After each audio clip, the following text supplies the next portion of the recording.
चंपाकली झुककर तेज तेज कदम उठाती पुल के ऊपर से गुजर गई। आगे नारियल के दरख्तों के नीचे से बंदरगाह की तरफ एक रास्ता जाता था।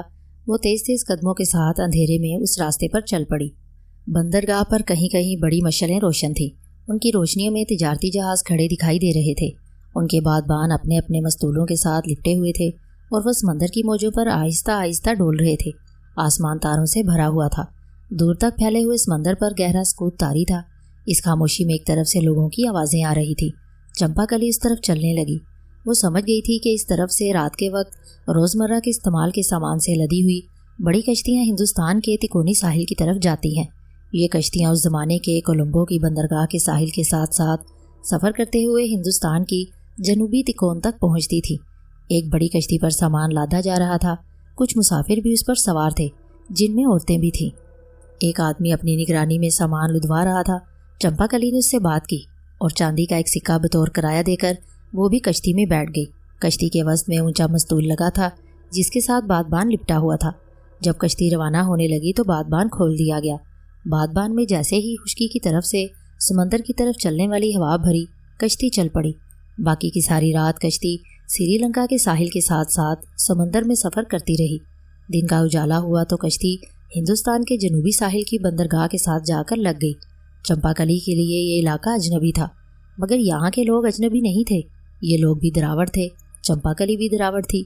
ये वही लोग थे जो हिंदुस्तान के शुमाल में हड़प्पा और मोहनजोदड़ो के गिरदोनवास से वक्त के साथ साथ नकल वतन करके भारत के जनूब में आकर आबाद होते रहे। ये भी वही ज़ुबान बोलते थे जो मोहनजोदड़ो और हड़प्पा के इलाकों में बोली जाती थी। चंपाकली की ज़ुबान भी यही थी। ये लोग भी मुख्तलिफ ज़ाहिर फितरत की पूजा करते थे। ज़ाहिर फितरत के अलावा कदीम दरावड़ों की तरह ये लोग नाग देवता की भी परस्तिश करते थे। चंपाकली हिंदुस्तान के जिस साहली शहर में वारिद हुई थी, ये विशाला था, जहाँ राजा विशाला हुकूमत करता था और जिसके महल में नागपाल श्रीलंका से गिरफ्तार करके लाया गया था और अब वहाँ कैदोबंद की ज़िंदगी बसर कर रहा था। उसकी हैसियत शाही वेद की ही थी, लेकिन इस डर से कि नागपाल दोबारा फरार होने की कोशिश ना करे और राजा की इज्जत और वकार पर हरफ ना आए और वह अपनी राया की नज़रों में गिर ना जाए, राजा ने नागपाल को कैद में डाल रखा था और उसकी सख्त निगरानी की जाती थी। इन तमाम बातों का चंपाकली को इल्म था। नागपाल ने उसे बताया हुआ था कि विशाला के राजा के जासूस उसके पीछे लगे हुए हैं और अगर वो पकड़ा गया तो उसे विशाला के राजा के महल में ले जाकर कैद में डाल दिया जाएगा। अब चंपाकली के सामने दो बड़े अहम काम थे। पहला काम इस अजनबी शहर में अपने लिए रहने का इंतज़ाम करना था। दूसरा काम किसी तदबीर से नागपाल तक पहुंचना और उसे राजा की कैद से निकालना था। पहले काम का मरहला चंपाकली ने बड़ी आसानी से तय कर लिया। वो सीधी शहर के नाग मंदिर में पहुंच गई और वहीं मंदिर के बाहर यात्रियों की खाली कोठरी में डेरा जमा लिया। वो नागापुरम शहर के सबसे बड़े नाग देवता के मंदिर की शाही रकासा थी और उसे वो नाग रक्स भी आता था, जो ख़ास ख़ास मौक़ों पर सिर्फ नाग देवता की मूर्ति के आगे ही किया जाता था और जो कोई कोई देवदासी ही कर सकती थी। चंपाकली के लिए विशाला शहर के नाग मंदिर में अपना मकाम बनाना कोई मुश्किल नहीं था। उसने नाग देवता की पुजारन यात्री की हैसियत से शाम की पूजा के वक्त नाग देवता की मूर्ति के आगे रक्स किया तो उसके रक्स के सारे शहर में धूम मच गई। तहजीब और ज़ुबान अगरचे हड़प्पा और मोहनजोदड़ो की तहजीब और कल्चर की एक शाख ही थी, लेकिन ये दोनों शहर हिंदुस्तान के इस जनूबी शहर विशाला से सैकड़ों मील की मुसाफित पर वाक़या थे और इस ज़माने में लोग काफ़िलों के साथ बैलगाड़ियों और छकड़ों पर सफ़र करते हुए कई महीनों में यहाँ पहुँचते थे।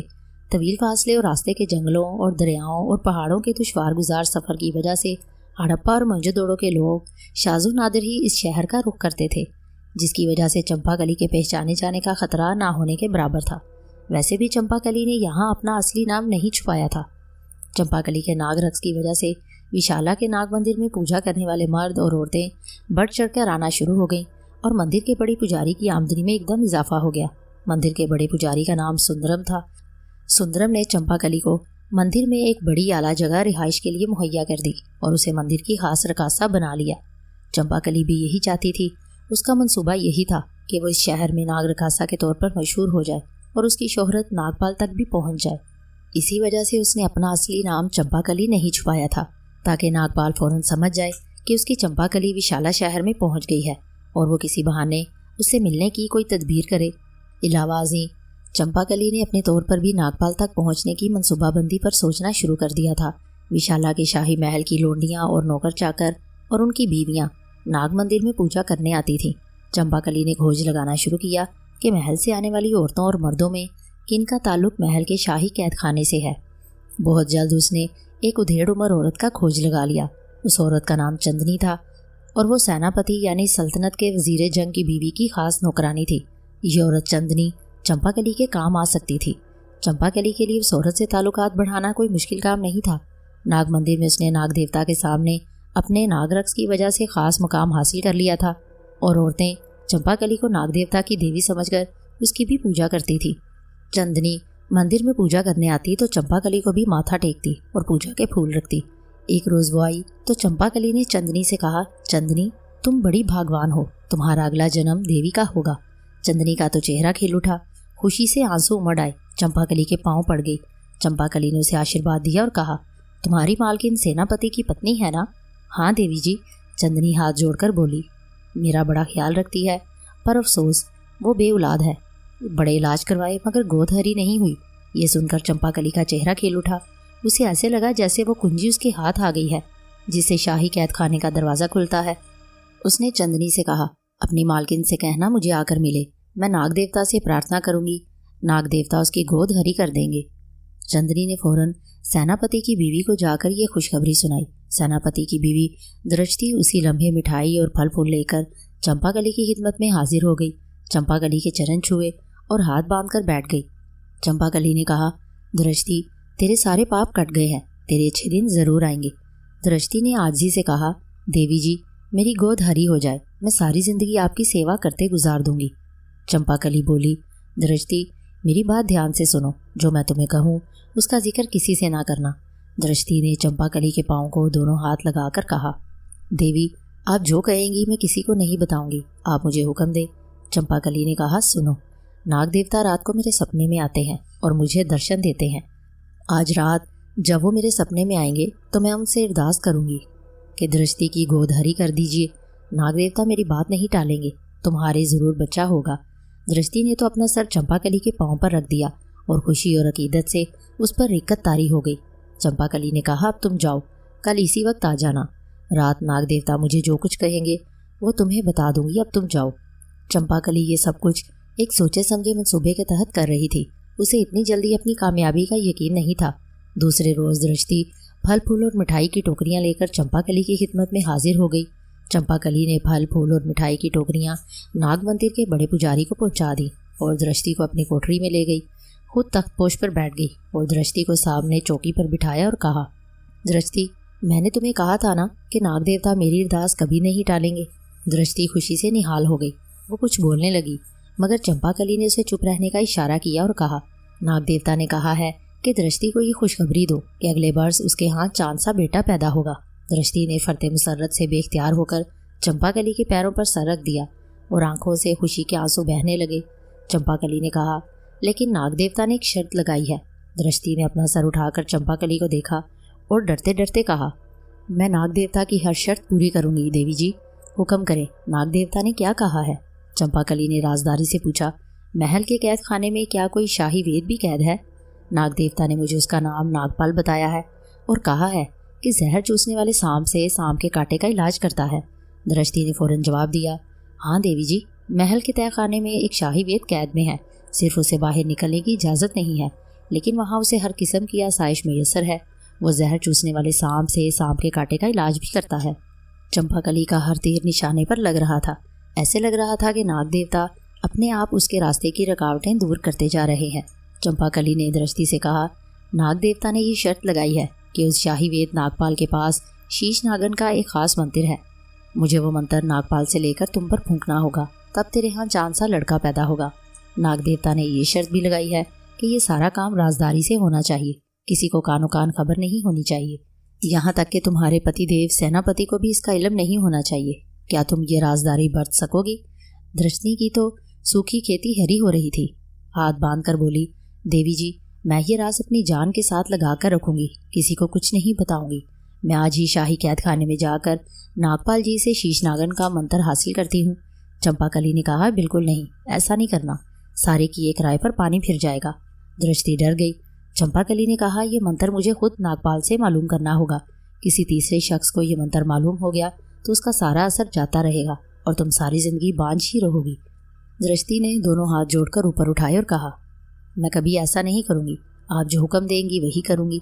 तुम्हें मेरी और शाही वेद नागपाल की मुलाकात का खुफिया तरीके से इंतजाम करना होगा। क्या तुम ऐसा कर सकोगी दर्शनी? चंपाकली ने जलाली लहजे में पूछा।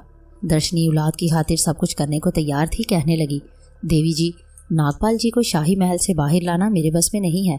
अगर मैं जान की बाजी लगाकर उन्हें महल से बाहर लाने में कामयाब भी हो गई तो ये राज राज नहीं रहेगा।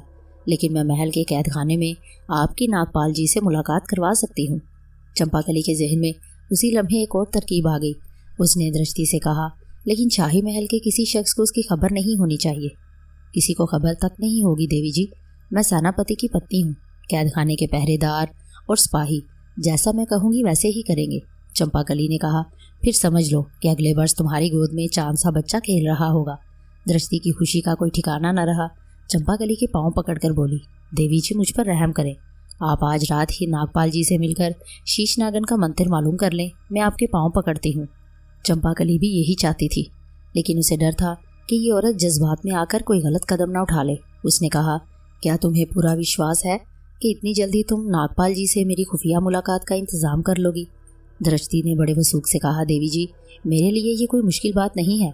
आप तैयार रहे, मैं आधी रात को आकर आपको अपने साथ ले जाऊंगी। मैं हाथ जोड़ती हूँ देवी जी, इनकार न करना। चंपाकली कैसे इनकार कर सकती थी? वो तो खुद तैयार बैठी थी। कहने लगी, तुम्हारी खातिर मैं ज़रूर चलूँगी। तुम रात को आ जाना, मैं जाग रही होंगी। मैं ज़रूर आऊँगी देवी जी। दृष्टि ने चंपाकली के पाँव को दोनों हाथों से छूकर नमस्कार किया और चली गई। उसके जाने के बाद चंपाकली ने अपनी साड़ी के अंदर से मखमल की थैली निकाली। उसमें से हीरे की वो खास अंगूठी निकालकर देखने लगी जो विशाला के राजा की रानी ने नागपाल को दी थी। उसने अपने आप से कहा, यह अंगूठी एक बार फिर नागपाल के काम आ सकती है। राजा विशाला के महल के तहखाने में कैद नागपाल तक चंपाकली की शोहरत पहुंच चुकी थी। चंपाकली की ये सोच बड़ी कारगर साबित हुई थी कि विशाला की सरजमीन में पहुंचने और नाग मंदिर में आने के बाद उसने अपना असली नाम नहीं छुपाया था। चंपाकली के अचानक विशाला की नगरी में आ जाने से नागपाल को यकीन हो गया था कि देवता इन दोनों के मिलाप की तदबीरें कर रहे हैं। अगरचे उसे राजा के महल में हर किस्म की आसाइशें और आराम मैसर था। एक नौकरानी हर वक्त उसकी खिदमत पर मामूर थी, लेकिन उसे महल के तहखाने से अपनी मर्जी से बाहर निकलने की इजाज़त नहीं थी। जब किसी वक्त राजा को उसकी ज़रूरत होती तो दो शाही एहलकार नागपाल को तहखाने से निकाल कर ले जाते और वापस भी वहीं छोड़ जाते। चंपाकली की आमद की खबर मिलने के बाद नागपाल का जहन वहाँ से फरार होने की तरकीबें बड़ी तेज़ी से सोचने लगा था। उधर सेनापति की पत्नी रात के अंधेरे में स्याह लिबास में मलबूस चंपाकली के पास पहुँच गई और चंपाकली के साथ शाही महल की तरफ रवाना हो गई। शाही महल वहाँ से ज़्यादा दूर नहीं था। दरमियान में स्याह चट्टानों का ऊंचा नीचा इलाका था जिसमें कहीं कहीं ताड़ और नारियल के दरख्त सर उठाए खड़े थे। रात का अंधेरा चारों तरफ फैला हुआ था। दृष्टि एक कम फासले वाले मुख्तसर रास्ते से चंपाकली को साथ लिए जा रही थी। शाही महल की फसील एक देव पेकर पहाड़ की तरह अंधेरे में खड़ी थी। सेनापति की बीवी एक चट्टान की ओर से निकलकर शाही महल की दीवार के पास आ गई। यहाँ महल की चार दीवारी के अंदर जाने वाला एक तंग दरवाज़ा था जिसके बाहर एक जर्रापोश सिपाही पहरा दे रहा था। सेनापति की बीवी को देखते ही उसने दरवाज़ा खोल दिया। वो दोनों दरवाजे में से गुजर गईं। चंपाकली सेनापति की बीवी दृष्टि के पीछे पीछे चल रही थी। शाही महल की चार दीवारी के अंदर जगह जगह मशालें रोशन थी। दृष्टि उस रोशनियों से बचकर दीवार के साथ साथ चल रही थी। चंपाकली ने अपनी तसल्ली की खातिर उससे पूछा, शाही वेद नागपाल का तहखाना इसी तरफ है क्या? दृष्टि ने अदब से अर्ज़ की, हम वही जा रहे हैं देवी जी। एक जगह नारियल के दरख्तों का झुंड आ गया। उस झुंड में एक सुरंगनुमा रास्ते का दहाना बना हुआ था। वहाँ भी एक सिपाही पहरे पर खड़ा था, मगर सेनापति की बीवी को देखने के बाद वो भी एक तरफ हो गया। मालूम होता था कि दृष्टि ने उन सबको एतमाद में ले लिया हुआ है। वो रास्ता महल के तहखाने को जाता था। इस रास्ते में मशालें रोशन थी ताकि आने जाने वालों को रोशनी में नज़र आ जाए। ये खुफिया रास्ता हंगामी हालात में फ़ौज के महफूज दस्तों की नकलो हरकत के लिए बनाया गया था। नागपाल के तहखाने के दरवाजे पर भी एक पहरेदार मौजूद था, मगर सेनापति की पत्नी को देखकर उसने भी दरवाज़ा खोल दिया। सेनापति की बीवी चंपाकली को लेकर तहखाने में दाखिल हो गई। ये एक कुशादा कमरा था जिसका फर्श कालीनों से ढका हुआ था। दीवारों पर रेशमी पर्दे पड़े थे। दीवारों पर आमने सामने जैतून के तेल के फानूस रोशन थे। एक बड़े पलंग पर बिस्तर लगा हुआ था जिस पर नागपाल सो रहा था। चंपाकली ने दृष्टि से कहा, अब तुम दरवाजे के बाहर ही ठहरो, मैं खुद शाही वेद को जगाकर उससे शीश नागन का खुफिया मंत्र मालूम करती हूँ। जो हुक्म देवी जी। इतना कहकर दृष्टि दरवाजे से बाहर निकल गई। चंपाकली ने दरवाज़ा बंद कर दिया और आहिस्ता आहिस्ता कदम उठाती पलंग के पास आकर रुक गई। फानूस की रोशनी नागपाल के चेहरे पर पड़ रही थी। वो गहरी नींद सो रहा था। चंपाकली उसके पहलू में बैठ गई। उसने अपना हाथ उसके माथे पर रख दिया। नागपाल ने आंखें खोल दी और अपनी बीवी चंपाकली को अपने सामने देखकर उसका चेहरा कमल के फूल की तरह खिल गया। वो उठकर बैठ गया और अपनी पत्नी को गले लगा लिया। फिर कहा, विशाला शहर में तुम्हारे वारिद होने की खबर मुझ तक भी पहुंच गई थी, मगर तुम खुद यहाँ मेरे पास पहुंच जाओगी इसका तो मुझे ख्याल भी नहीं आया। तुम यहाँ कैसे आ गई? चंपाकली ने कहा, ये सारी बातें बाद में होंगी, पहले मेरी बात गौर से सुनो। मैं इस वक्त शहर के पुराने नाग मंदिर की आखिरी कोठरी में रह रही हूँ। मैं तुमसे मिलने तो आ सकती हूँ, मगर तुम्हें यहाँ से निकाल कर नहीं ले जा सकती। ये काम तुम्हें अपने आप करना होगा। नागपाल ने कहा, चंपाकली, मेरी मोहब्बत की शक्ति पत्थर की दीवारें तोड़कर भी तुम्हारे पास पहुँचा देगी। चंपाकली ने अपने लिबास के अंदर से मखमल की थैली निकाली। उसमें से विशाला की रानी की हीरे की शाही अंगूठी निकालकर नागपाल को दी और कहा, यह अंगूठी तुम्हें यहाँ से निकलने में मदद देगी। नागपाल ने अंगूठी को पहचान लिया। कहने लगा, अच्छा हुआ इसे तुमने संभाल कर रखा हुआ था। ये मेरी बड़ी मदद कर सकती है। अब मुझे यहाँ से निकलने में आसानी हो जाएगी और मैं जब भी यहाँ से निकला रात के अंधेरे में निकलूँगा। उसके जवाब में चंपाकली बोली, मैं हर रात तुम्हारा इंतज़ार करूँगी, लेकिन ज़्यादा ताख़ीर से काम न लेना। अगर यहाँ के राजा को ये इल्म हो गया कि मैं श्रीलंका के राजा के एक सुदागर की मफरूर कनीज़ हूँ तो उसके सिपाही मुझे गिरफ्तार करके वापस श्रीलंका पहुँचा देंगे। नागपाल ने चंपाकली का हाथ छूमकर कहा, मैं यहाँ से फरार होने के लिए तुमसे ज़्यादा बेचैन हूँ। चंपाकली पूछने लगी, यहाँ से निकलकर हम किस तरफ जाएंगे नागपाल? हम अपने शहर नागापुरम नहीं जा सकते। वहाँ का राजगुरु तो पहले ही हमारी जान का दुश्मन है। नागपाल बोला, ये यहाँ से निकलने के बाद सोच लेंगे। धरती बड़ी विशाल है। हम मुल्क ईरान की तरफ निकल जाएंगे, वहाँ नहीं तो हिमालय के पहाड़ों में चले जाएंगे। वहाँ किसी खूबसूरत वादी में बाकी की ज़िंदगी आराम सुकून के साथ बसर करेंगे। ठीक है, चंपाकली ने कहा, अब मैं जाती हूँ। मैं तुम्हारा इंतज़ार करूँगी। ये अंगूठी संभाल कर रखना, इसकी तुम फिक्र ना करो। नागपाल ने कहा। चंपाकली उठकर दरवाजे के पास आई और दरवाज़ा खोलकर बाहर आ गई। बाहर सेनापति की बीवी दृष्टि उसका बेताबी से इंतज़ार कर रही थी। चंपाकली को देखते ही हाथ बांध कर बोली, मंत्र मिल गया देवी जी? हाँ, मंत्र मिल गया है। अब समझो तुम्हारा काम हो गया। अब मुझे महल से बाहर तक छोड़ाओ, चंपाकली ने कहा। दर्शनी बोली, देवी जी मैं आपको मंदिर तक छोड़ाऊंगी। और दृष्टि चंपाकली को छोड़ने नाग मंदिर तक गई। दूसरा दिन नागपाल ने इस सोच विचार में गुजारा कि शाही अंगूठी को किस तरीके से इस्तेमाल में लाए। एक ही तरकीब थी जिस पर वो अमल कर सकता था। चुनाचा दूसरी रात उसने इस तरकीब को आजमाने का फैसला कर लिया। इस रात आसमान पर घंघोर घटा छाई हुई थी और बिजली बार बार चमक रही थी। बादल गरज रहे थे। नागपाल की खादमा रात को नागपाल के लिए खाने का खान लेकर आती थी। जब वो खाना लेकर आई तो नागपाल ने उसे कमरे की सफाई के काम पर लगा दिया और खुद उठकर दरवाज़ा खोलकर बाहर आ गया। पहरेदार उसे देखकर उठ खड़ा हुआ। नागपाल जानता था कि वो इसे वहाँ से जाने की इजाज़त नहीं देगा। उसने रानी की शाही अंगूठी निकालकर पहरेदार को दिखाई। रानी जी ने खात्मा के हाथ अपनी अंगूठी भिजवाई है और हुक्म दिया है कि मैं फ़ौरन उनके पास पहुँच जाऊँ। उनकी तबीयत अचानक ख़राब हो गई है। शाही अंगूठी देखने के बाद पहरेदार की जुर्रत नहीं थी कि वो नागपाल को जाने से रोकता। इस अंगूठी पर शाही निशान बना हुआ था। वो आगे से हट गया। नागपाल तेज़ी से गुजर गया। आगे जाकर वो महल के ऊपर जाने वाले जीने पर चढ़ने की बजाय खुफिया रास्ते वाली सुरंग की तरफ हो गया। सुरंग के दहाने पर जो सिपाही खड़ा था उसने नागपाल को रोका तो नागपाल ने उसे भी शाही अंगूठी दिखाकर कहा, रानी जी की तबीयत अचानक ख़राब हो गई है। मैं उनके इलाज के लिए जंगल से जड़ी बूटी लेने जा रहा हूँ। शाही अंगूठी यहाँ भी काम कर गई और सिपाही को जरूरत ना हुई कि नागपाल को रोकता। अब नागपाल शाही महल की चारदीवारी से बाहर था। बिजली चमक रही थी। बादल जोर से गरजा। नागपाल ने बिजली की चमक में वो रास्ता देख लिया था जो स्याह चट्टानी जंगल में से गुजरकर शहर के मंदिर को जाता था। वो जितनी तेज़ चल सकता था रात के अंधेरे में बादलों की गर्ज और बिजली की चमक में उस रास्ते पर चलने लगा। इस वक्त हल्की हल्की बूंदाबांदी शुरू हो गई। नागपाल चलता रहा। नाग मंदिर पर पहुंचकर वो उसके हाथे में बनी हुई सबसे आखिरी कोठरी की तरफ गया। कोठरी का दरवाज़ा बंद था। नागपाल ने दरवाजे पर दस्तक दी और आहिस्ता से कहा, चंपाकली। दरवाज़ा खुल गया। उसके सामने चंपाकली खड़ी थी। पति और पत्नी एक दूसरे से बगलगीर हो गए। नागपाल ने कहा, यहाँ से फ़ौरन निकल चलो चंपाकली, हमारे पास वक्त नहीं है। हमारा पोल किसी भी वक्त खुल सकता है। बादलों की गर्ज, बिजली की चमक और बूंदाबांदी में ये दोनों पति पत्नी नारियल के दरख्तों में घिरे हुए उस रास्ते पर चल पड़े जो साहिल समंदर की तरफ जाने की बजाय शिमाल के जंगलों और नीम पहाड़ी इलाके की तरफ जाता था।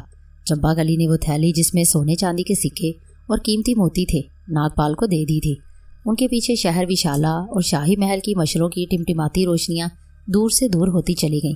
चंपाकली इस इलाके से नावाकिफ थी। नागपाल इस सरजमीन के नशेबो फराज से थोड़ी बहुत वाकियत रखता था क्योंकि वो अपने गुरुदेव सुखपाल जी से जुदा होने के बाद एक काफिले में शामिल होकर इन इलाकों से गुजरकर जुनूब के शहर विशाला पहुंचा था। इतना उसे याद था कि शहर से बाहर जंगल के किनारे एक कारवां सराय है जहां काफिले आकर ठहरा करते हैं। बिजली की चमक और बादलों की गर्ज देखकर लगता था कि बड़ी मूसलाधार बारिश होगी, मगर ऐसा ना हुआ। बादलों की गर्ज चमक के साथ बूंदाबांदी भी रुक गई और बादल आगे निकल गए। नीम पहाड़ी रास्तों में से गुजरते हुए दोनों मोहब्बत करने वाले जंगल के किनारे कारवां सराय में पहुंच गए। देखा कि वहां इस वक्त कोई काफिला शुमाल की तरफ नहीं जा रहा था। वो वहां रुक नहीं सकते थे। कारवां सराय पर सन्नाटा छाया हुआ था। दीवार के पास एक आदमी आग रोशन किए सो रहा था। नागपाल ने उसे जगाकर पूछा कि शुमाल की तरफ जाने वाला काफिला यहाँ से कब रवाना होगा।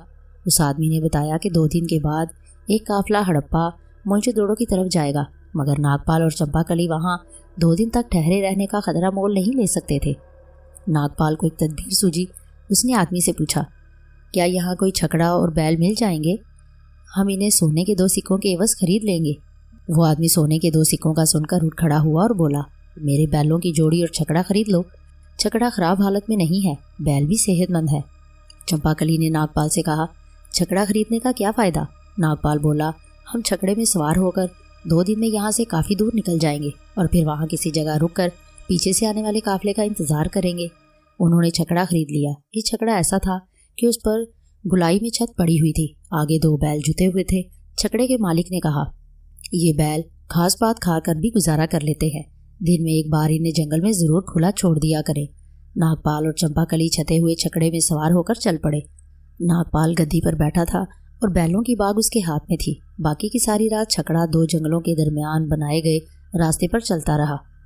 काफिले इसी रास्ते पर आया जाया करते थे। दिन के वक्त वो एक पड़ाव पर आकर रुक गए। बैलों को चरने के लिए खोल दिया। नागपाल कहने लगा, सामने कुछ झोंपड़ियां नजर आ रही हैं। कोई गांव है, वहां से कुछ खाने को मिल जाएगा। नागपाल गांव की तरफ चल दिया। चंपाकली छकड़े से उतरकर दरख्तों के नीचे टहलने लग गई। कुछ देर बाद नागपाल कुछ खाने पीने को ले आया। कुछ देर ठहरने के बाद दोनों छकड़े पर सवार हुए और आगे चल पड़े।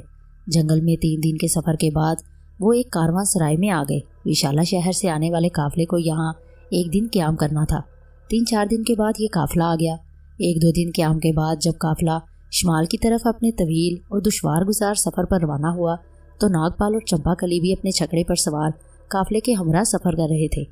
जो सफ़र आज के ज़माने में रेलगाड़ी में बैठकर आदमी 2-2.5 दिनों में तय कर लेता है, वो सफ़र उस ज़माने में 3-3.5 महीनों में तय होता था। रास्ते में जंगली दरिंदों के हमले के अलावा और भी कई खतरे होते थे। डाके भी पड़ते थे, सैलाब भी आते थे। दलदली जंगलों में से भी गुजरना पड़ता था। मूसलाधार बारिशों में सफ़र करना होता था। तरह तरह की बीमारियां हमलावर होती थी। कई मुसाफिर सफ़र की सऊबतों का मुकाबला करते हुए मर जाते। ये काफिला भी इन्हीं आफात का मुकाबला करता सफ़र करता रहा।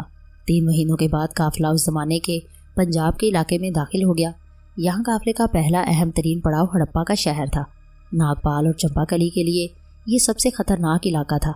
उनका शहर नागापुरम हड़प्पा और मोइंजोदड़ो के दरमियान में वाक़ था। ये नागपाल और चंपाकली का दुश्मन शहर था। नागापुरम का राजा राजगुरुमारा और शहर का सबसे बड़े नाग मंदिर का बड़ा पुरोहित देवा इन दोनों के खून के प्यासे थे। नागपाल और चंपाकली अपनी जानें बचाकर इस शहर से फरार हुए थे और नागापुरम के राजा राजगुरुमारा के सिपाही और खुफिया जासूस इन दोनों की तलाश में थे और वो हड़प्पा की कारवां सराय में रुकने वाले काफिले की ज़रूर सुराग रसानी करते होंगे कि शायद उन्हें कहीं चंपाकली और नागपाल नजर आ जाए। चुनाचे काफिला हड़प्पा शहर के गिरदोनवा में पहुंचा तो नागपाल और चंपाकली काफिले से अलग हो गए। उन्होंने अपना छकड़ा काफिले में से निकाल लिया और हड़प्पा शहर की हदूद से दूर रहते हुए मोइंजोदड़ो की तरफ सफ़र शुरू कर दिया। लेकिन कुदरत को कुछ और ही मंजूर था। होनी होकर रहती है। 1 दिन और 1 रात के सफ़र के बाद जब दूर से उन्हें नागापुरम शहर की ऊंची फसील दिखाई दी तो चंपाकली ने आह भर कर नागपाल से कहा, कभी मैं इस शहर की शाही रकासा थी और हीरे जवाहरात से जुड़ा जरतार लिबास पहनकर देवियों की शान और शौकत के साथ नाग देवता के सामने नागरक्स किया करती थी। शाही महल में मेरा हुक्म चलता था, लेकिन वक्त बदल गया। आज यही शहर मेरे खून का प्यासा है। नागपाल ने कहा, इस शहर ने हमें इतना सुख नहीं दिया जितना दुख दिया है। इस शहर को याद करके आंसू बहाने से क्या फ़ायदा, जिसके दरो दीवार हमारे दुश्मन बन गए हैं और जो फिस्को फजूर और गुनाहों की दलदल में डूब रहा है। चंपाकली सर झुकाकर खामोश हो गई। बैल छकड़े को लिए वीरान बंजर टीलों के दरमियान से गुजरते चले गए। वो नागापुरम शहर के पहलू में जो संगलाख टीलों का सिलसिला था उनमें से गुजर रहे थे।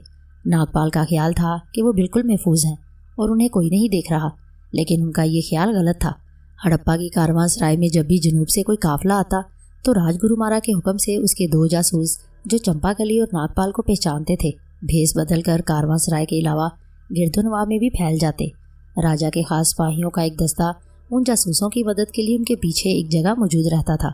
जिन बंजर टीलों में चंपाकली और नागपाल सफ़र कर रहे थे, एक जासूस सिपाहियों के साथ उन टीलों में भी मौजूद था। उस जासूस ने दूर से एक छकड़ा आते देखा तो एक टीले की ओट में सिपाहियों के साथ घात लगाकर बैठ गया। छकड़ा करीब आया तो जासूस ने नागपाल और चंपाकली को फौरन पहचान लिया। ये उस जासूस की बहुत बड़ी फतह थी। नागपाल और चंपाकली की गिरफ्तारी के बाद जासूस को राजा की तरफ से गिरा कदर इनाम मिलने वाला था। चुनाचा जैसे ही उसने चंपाकली और नागपाल को छकड़े में बैठे देखा, उसने सिपाहियों को हुक्म दिया, इन दोनों को फौरन गिरफ्तार कर लो। 6-7 सिपाही घात में से निकलकर नेज़े लहराते नागपाल और चंपाकली की तरफ दौड़ पड़े। जासूस उनके साथ था। चंपाकली और नागपाल ने सिपाहियों को अपनी तरफ आते देखा तो चंपाकली ने गमज़दा लहजे में नागपाल से कहा, होनी होकर रही नागपाल, याद रखना मरते समय मेरी ज़ुबान पर तुम्हारा नाम होगा। राजा के सिपाहियों ने फौरन चंपाकली और नागपाल को गिरफ्तार कर लिया। उनके हाथ पीछे करके रस्सियों से बांधे और नागापुरम के राजा के महल की तरफ चल पड़े, जिसकी फसील दूर से दिखाई दे रही थी। जब नागपाल और चंपाकली को राजगुरुमारा के सामने पेश किया गया तो राजा ने अपनी कलाई से लिपटे हुए सांप का मुंह चूमकर सांप वाला हाथ फिजा में बुलंद किया और खुशी की एक ऐसी फलक शिगाफ चीख उसके हलक से निकली कि शाही महल के दरो दीवार हिल गए। राजगुरुमारा की खुशी का कोई ठिकाना नहीं था। न सिर्फ ये कि उसके दोनों जाति दुश्मन उसके कब्जे में आ गए, बल्कि उन दोनों के फरार से राया में उसकी जो बदनामी हुई थी उसका दाग भी धुल गया और शाही महल के अरकाने सल्तनत में उसका एतमाद बहाल हो गया था। उसने फौरी तौर पर 2 हुक्म सादिर किए। पहला हुक्म यह था कि नागपाल और चंपाकली को जंजीरों में जकड़कर महल के तहखाने में कैद कर दिया जाए, और दूसरा हुक्म ये दिया कि जिस जासूस ने इन दोनों को पकड़ा है उसको उसके वजन के बराबर सोना तोलकर दे दिया जाए। नाग मंदिर के बड़े पुरोहित पुजारी देवा को नागपाल और चंपाकली की गिरफ्तारी की खबर मिली तो वो भागा भागा राजगुरुमारा की खिदमत में हाजिर हुआ। डंडोत बजा लाकर ताज़ीम की और राजा को मुबारकबाद दी और कहा, महाराज, आज आकाश के सारे देवता आप पर खुश हैं। उन्होंने आपके दुश्मनों को आपके चरणों में लाकर फेंक दिया है। आपको बहुत बहुत बधाई हो। राजगुरुमारा ने एक मकरू कहकहा लगाया और कहा, देवा, अभी मेरे सीने की आग ठंडी नहीं हुई। मैं अपने इन दुश्मनों को ऐसी सज़ा देना चाहता हूँ कि ये सिसक सिसक कर तड़पते रहे और इन्हें मौत ना आए। किना परवर मिजाज देवता ने कहा, महाराज, इसका एक ही तरीका है, इन दोनों को पिंजरों में बंद करके शहर के बड़े दरवाजे के बाहर लटका दिया जाए, जहाँ ये बंद पिंजरों के अंदर सिसक सिसक कर दम तोड़े और राया को भी मालूम हो जाए कि राजा अपने दुश्मनों के साथ कैसा सलूक करता है। राजा मारा को ये तजवीज़ बहुत पसंद आई। उसी वक्त उसने हुक्म दिया कि 2 पिंजरे फ़ौरन तैयार किए जाएं। हुक्म की देर थी कि शाही कारकुनान ने लकड़ी के 2 पिंजरे तैयार कर दिए। ये पिंजरे सिर्फ इतने ही बड़े थे कि एक इंसान इसमें बैठ सकता था, उठकर खड़ा नहीं हो सकता था। चंपाकली और नागपाल को इन पिंजरों में अलग अलग बंद करके पिंजरों को शहर के सदर दरवाजे पर लटका दिया गया। नागपाल और चंपाकली ने अपने अलगनाक अंजाम को देवताओं की मर्जी समझकर कबूल कर लिया और अब वो दूर दूर से एक दूसरे को देखते और अपनी मौत की दुआएं मांगते थे। वो जानते थे कि उन्हें बंद पिंजरों में आने वाली अजियतनाक मौत से कोई नहीं बचा सकेगा। नागापुरम शहर पर फिस्को फजूर और शर्मनाक उल्हाल और हया भागता संगीन गुनाहों की स्याह घटाएं छा चुकी थी। राजा से लेकर शहर के मामूली आदमी तक हर कोई गुनाह की दलदल में धंसता चला जा रहा था। जो नेक और आगपत अंदेश लोग थे वो अपने बाल बच्चों को लेकर शहर से निकल गए थे। शहर के हर बाजार में शराब खाने खुले थे, जहाँ लोग सरेआम शराब पीकर नंगे डांस करते थे। तवाइफों ने उन महलों में भी चकले खोल रखे थे जिन महलों की शराफत की कभी लोग मिसालें दिया करते थे। उन महलों के शुरफा शहर छोड़कर जा चुके थे और उनके मकानों में बेहया तवाइफों ने आकर डेरा जमा लिया था। लोग बदमाश औरतों से सरेआम बोसो किनार करते और अगर कोई उन्हें मना करता तो उसे वहीं कत्ल कर देते। चोरी, डकैती, राहजनी और कत्लो गारत गरी का बाजार गर्म था।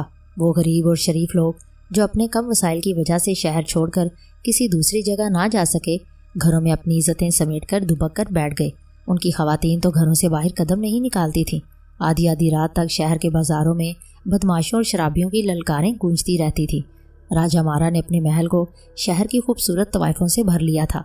नाग मंदिर के बड़े पुजारी देवा ने भी दूसरे मंदिरों की हसीन और जवान देवदासियों को चुन चुनकर अपने नाग मंदिर में जमा कर लिया था और अब नाग मंदिर में पूजा पाठ कम और अय्याशी ज़्यादा होने लगी थी।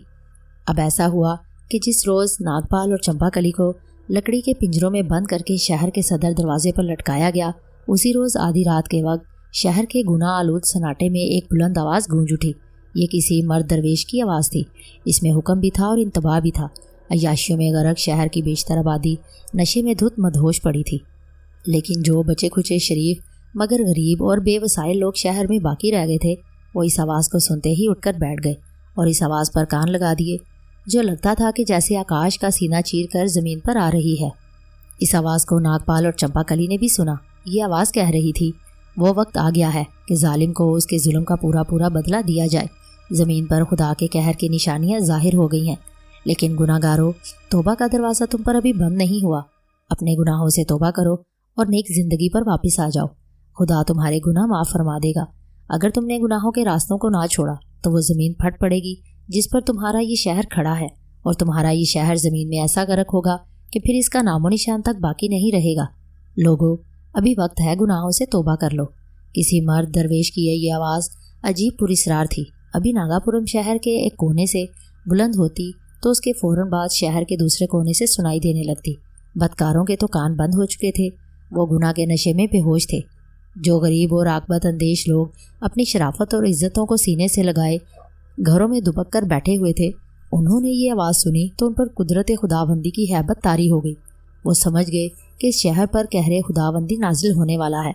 उन्होंने कहरे खुदाबंदी से बचने की खातिर अपने बाल बच्चों को लेकर रात की तारीकी में एक एक करके शहर से निकलना शुरू कर दिया। ये कैसे हो सकता था कि शहर के राजा और अय्याशियों और बदकारियों की असल जड़ राजगुरु मारा और नाग मंदिर के बड़े पुजारी देवा तक ये आवाज़ न पहुंचती। उन्होंने भी ये आवाज़ सुनी थी। राजा मारा गजबनाक हो गया। उसने अपने सेनापति को बुलाकर उसे कहा, सेनापति, आधी रात को ये कौन है जो हमारी राया में हमारे खिलाफ बगावत फैलाने और उन्हें बददिल करने की कोशिश कर रहा है। सेनापति ने कहा, महाराज, परेशान होने की ज़रूरत नहीं। ये आवाज़ मैंने भी सुनी है। ये कोई दीवाना लगता है जो शराब पीकर गोल गुबाड़ा करता है। राजा मारा ने हुक्म दिया कि इस दीवाने को पकड़कर फ़ौरन उसका सर कलम कर दिया जाए। सेनापति ने उसी वक्त अपने सिपाही शहर के चारों तरफ फैला दिए। मर्द दरवेश की आवाज़ सिर्फ आधी रात के बाद आती थी। सेनापति के सिपाही दिन के अलावा रात के वक्त भी गश्त लगाकर उस मर्द दरवेश को तलाश करने लगे, लेकिन वो हैरान थे कि मर्द दरवेश की आवाज़ उनके बिल्कुल करीब से सुनाई देती है, लेकिन खुद वो मर्द दरवेश कहीं दिखाई नहीं देता। जिस तरफ से आवाज़ अचानक सुनाई देती, सिपाही नंगी तलवारें लिए उस तरफ को दौड़ते, मगर पता चलता कि वहाँ कोई नहीं है। ऐसे लगता था कि ये कोई गायबी आवाज़ है जिसका कोई वजूद नहीं है। नागपाल और चंपाकली ने भी ये आवाज़ सुनी। उनके पिंजरे शहर के सदर दरवाजे पर एक दूसरे से थोड़े फासले पर लटके हुए थे। चंपाकली ने नागपाल से कहा, तुम ये आवाज़ सुन रहे हो नागपाल? इस वक्त आधी रात गुजर चुकी थी और मर्द दरवेश की आवाज़ अभी अभी शहर की जनूबी सीम से बुलंद होकर खामोश हो गई थी। नागपाल अपने बंद पिंजरे में आलती पालती मारे जैसे ज्ञान ध्यान में मगन था।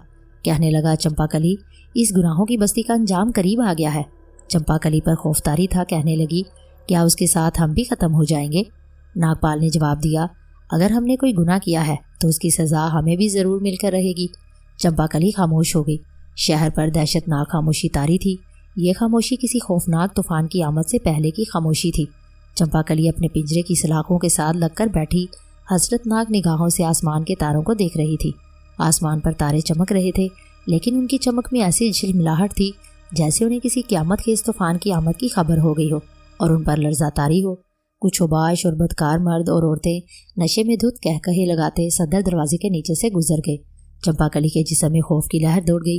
ये आने वाली क़यामत की निशानियाँ थीं। इतने में मर्द दरवेश की आवाज़ गूंजी। इस बार ये आवाज़ शहर के सदर दरवाजे के करीब से बुलंद हुई थी।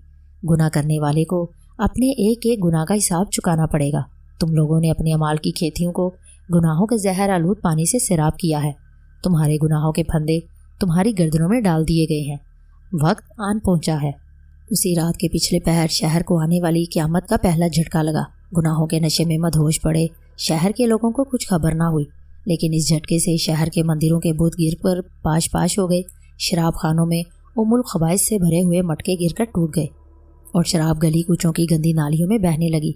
इस झटके के साथ ही नागपाल और चंपाकली के पिंजरे झूलने लगे। चंपाकली ने घबराकर पिंजरे की सलाखों को मजबूती से पकड़ लिया और नागपाल को आवाज़ दी।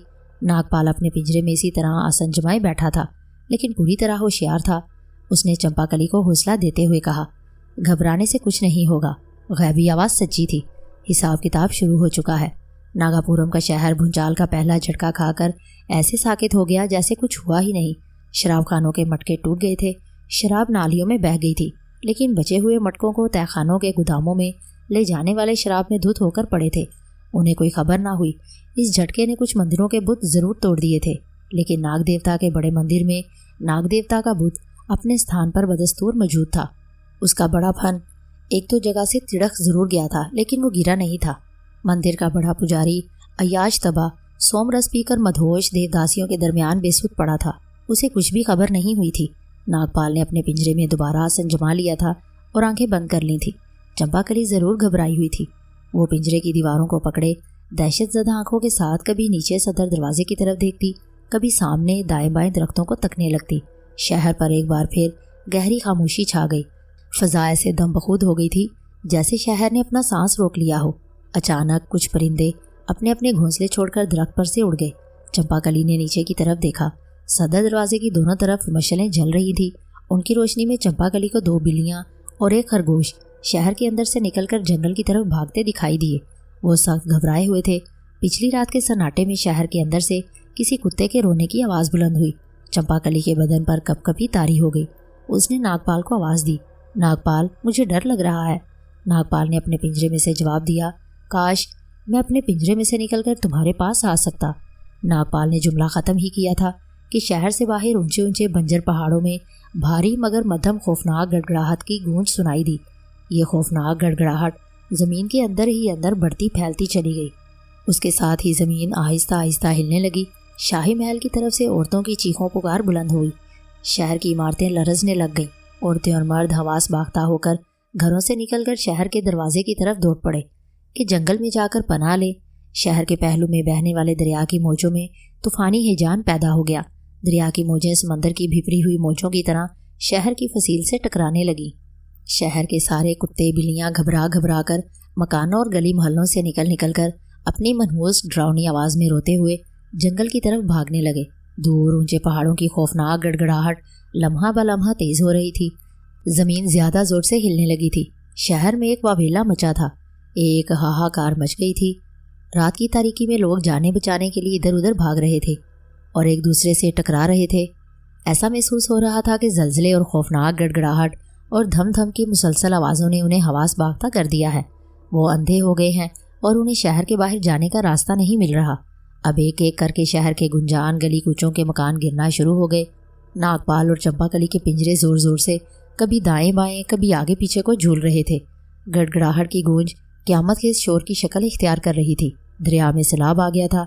दरिया की मौजें बिफर बिफर कर शहर की वसील से सर फोड़ रही थी और देखते देखते फसील में बहुत बड़ा शिगाफ पैदा हो गया और दरिया का सैलाबी रेला शहर के गली कूचों में दाखिल हो गया। और बदहवास लोग रात के अंधेरे में एक दूसरे को संभालते, एक दूसरे को आवाज़ें देते, रोते चीखते चिल्लाते पानी में गोते खाने लगे। नागपाल और चंपाकली के पिंजरों ने एक जोर का झकोला खाया और उनके कुंडे टूट गए और दोनों पिंजरे ज़मीन पर धड़ाम से आन गिरे। ज़मीन पर गिरते ही पिंजरों के दरवाजे खुल गए। नागपाल पिंजरे से निकलकर चंपाकली के पिंजरे की तरफ दौड़ा। चंपाकली पिंजरे में नीम बेहोशी की हालत में पड़ी थी। नागपाल ने उसे संभाला देकर बाहर निकाला। जल्जले की शिद्दत में इजाफा हो रहा था। गिड़गिड़ाहट की गूंज में तेज आंधी की चीखें भी शामिल हो गई। नागपाल ने बुलंद आवाज़ में चंपाकली से कहा, जैसे भी हो मेरे साथ भागो। पिंजरे के ज़मीन के साथ टकराने से चंपाकली के जिस्म को चोटें लगी, मगर वो क़यामत की घड़ी थी। वो अपनी चोटों को भूल कर उठी और नागपाल के साथ दौड़ने लगी। नागपाल और चंपाकली पहले ही शहर की फसील से बाहर गिरे थे। नागपाल ने नाग मंदिर की तरफ रुख कर लिया। ज़मीन झूले की तरह झूल रही थी। धाओं धाओं की ऐसी आवाज़ें बार बार बुलंद हो रही थीं जैसे ज़मीन के अंदर चट्टानें टूट फूट रही हों। नागपाल ने चंपाकली का हाथ पकड़ रखा था। दौड़ते दौड़ते वो ज़मीन के झकोला खाने से बार बार गिरते और उठकर दोबारा दौड़ना शुरू कर देते। दिन का उजाला नमूदार हो रहा था। गुनाहों की बस्ती नागापुरम पर क़यामत का सूरज तुलू हो रहा था। जलजला, गिड़गिड़ाहट, लाल खौफनाक आंधी की दिल दहला देने वाली चीखें, इमारतों के गिरने के धमाके, इंसानों की दबी दबी अलमनाक चीखों पुकार। जो मर गए थे उनकी लाशें मकानों के हजारों मन मलबे के नीचे दब गई थी। जो जान बचाने के लिए भाग रहे थे उन्हें शहर से बाहर निकलने का रास्ता नहीं मिल रहा था। उन्हें सैलाब का पानी डुबो रहा था और उनके ऊपर शहर के बचे खुचे मकान धड़ाम धड़ाम की आवाज़ों के साथ गिर रहे थे। नाग मंदिर की 4 दीवारी ज़मीन के अंदर धंस चुकी थी। यात्रियों के लिए बनाई गई कोठरियाँ मलबे का ढेर बन गई थी। मंदिर के सदर दरवाजे की छत गायब थी। मंदिर के दरो दीवार जलजले के झटकों के साथ दाएं बाएं झूल रहे थे। चंपाकली ने चीख कर कहा, यहाँ क्यों आ गए हो? जंगल की तरफ चलो। नागपाल ने ऊंची आवाज़ में चंपाकली को झिड़क दिया, तुम खामोश क्यों नहीं रहती? मैं जो कर रहा हूँ ठीक कर रहा हूँ। चंपाकली का हाथ पकड़कर खुद भी दौड़ता और उसे भी अपने साथ दौड़ाता नागपाल नाग देवता की मूर्ति के स्थान पर पहुंच गया। कोई गैबी ताकत उसे नाग देवता की मूर्ति के पास ले आई थी। नाग देवता की मूर्ति का चोखा सर टूटकर फर्श पर टुकड़े टुकड़े होकर पड़ा था। बाकी बची हुई मूर्ति भी भूचाल के झटकों और ज़मीन के आगे पीछे झूलने से टूट फूट रही थी। चंपाकली दहशत के मारे आंखें बंद किए नागपाल के साथ चिमटी हुई थी। नागपाल उसे लेकर नाग देवता की मूर्ति के नीचे बनाए गए तहखाने की तरफ बढ़ा। एक हाथ से उसने चंपाकली को संभाल रखा था और दूसरे हाथ से मंदिर की दीवार को पकड़कर आगे बढ़ रहा था। झूलती ज़मीन पर वो एक कदम चलता तो 2 कदम पीछे आ जाता। बड़ी मुश्किल से नागपाल मंदिर के पूजा बूंद से निकलने के बाद तहखाने के दरवाजे के पास आया तो वहाँ 2 सतूनों के नीचे मंदिर के बड़े पुजारी पुरोहित देवा की खून आलूद लाश कुचली हुई हालत में पड़ी थी। उसके पास ही 2 देवदासियों की भी खून में लुथड़ी हुई लाशें पड़ी थीं। लगता था कि वो देवदासियों को साथ लेकर जान बचाने की खातिर तहखाने की तरफ भागा, लेकिन उसके गुनाहों ने उसे इतनी मोहलत ना दी और जलजले के झटके से सैकड़ों मन वजनी पत्थर के दोनों सतून टूटकर उनके ऊपर गिरे और उन्हें कुचल कर रख दिया।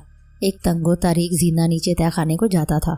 नागपाल चंपाकली को साथ चिमटाए जीने पर से नीचे उतर गया। तहखाने की दीवारें लरज रही थी और डोल रही थी, जैसे समुद्री तूफान की जद में आया हुआ जहाज दाएं बाएं और आगे पीछे और ऊपर नीचे डोलता है। चंपाकली नागपाल के साथ चिमटी आंखें बंद किए दांतों में साड़ी का पल्लू दबाए फरते हैबत से बुरी तरह कांप रही थी। ऐसे लग रहा था जैसे तहखाना अपने ऊपर की हर शय को साथ लिए हजारों फुट नीचे ज़मीन की गहराइयों में उतरता जा रहा है। नागापुरम शहर बहुत बड़ा गुंजानाबाद शहर था। इस आफत समावी में उसकी सैकड़ों इमारतें ज़मीन बोस हो चुकी थीं और सैकड़ों भी गिर रही थी। उनके गिरने के धमाके मुसलसल सुनाई दे रहे थे। हजारों सालों से गहरी नींद सोए हुए बंजर चट्टानी पहाड़ फट पड़े थे।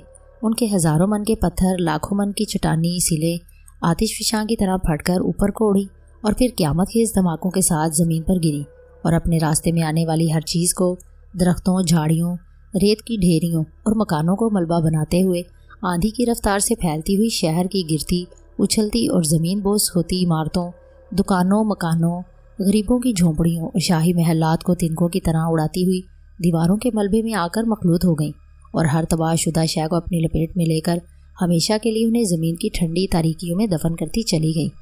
फिर एक धमाका हुआ, जैसे आसमान फट पड़ा हो, जैसे हज़ारों लाखों आसमानी बिजलियाँ एक साथ मिलकर कड़की हों और एक साथ किसी एक ही जगह गिरी हों। तहखाने की दीवारें जैसे एक दूसरे से टकरा गईं। चंपाकली के हलक से चीख निकल गई और वो नागपाल के साथ लगी बेहोश हो गई। ये सूर इसराफील की आवाज़ थी या क़यामत की आवाज़ थी? जो भी थी, इस आवाज़ ने बाकी बची पहाड़ियों और चट्टानों को अपनी जगह से सैकड़ों फीट ऊपर उछालकर रेजा रेजा कर दिया। ये क़यामत की आवाज़ थी या मरने से पहले नागापुरम शहर की आखिरी चीख थी? इस क़यामत की आवाज़ ने जो खला पैदा किया उसे पुर करने के लिए इर्द गिर्द के जंगलों सहराओं से हवा बर्क रफ्तार हलाकत खेज तूफ़ानी आंधियाँ बनकर शहर की तरफ उमड़ी और इन आंधियों ने तबाहकुन बगोले की शक्ल इख्तियार करके गिरते, टूटते, बिखरते, ज़मीन में धंसते हुए नागापुरम शहर को मौत की लपेट में ले लिया। 10 मील कतर के इस बगोले के अंदर ईंट, पत्थर, इमारतों के दरवाजे, छतों की कड़ियाँ और दरख्तों के तने और चट्टानों के टुकड़े सैकड़ों मील फी सेकंड की रफ्तार से गर्दिश कर रहे थे और अपने सामने आने वाली हर शय को फना करते चले जा रहे थे। उसके बाद एक और धमाका हुआ।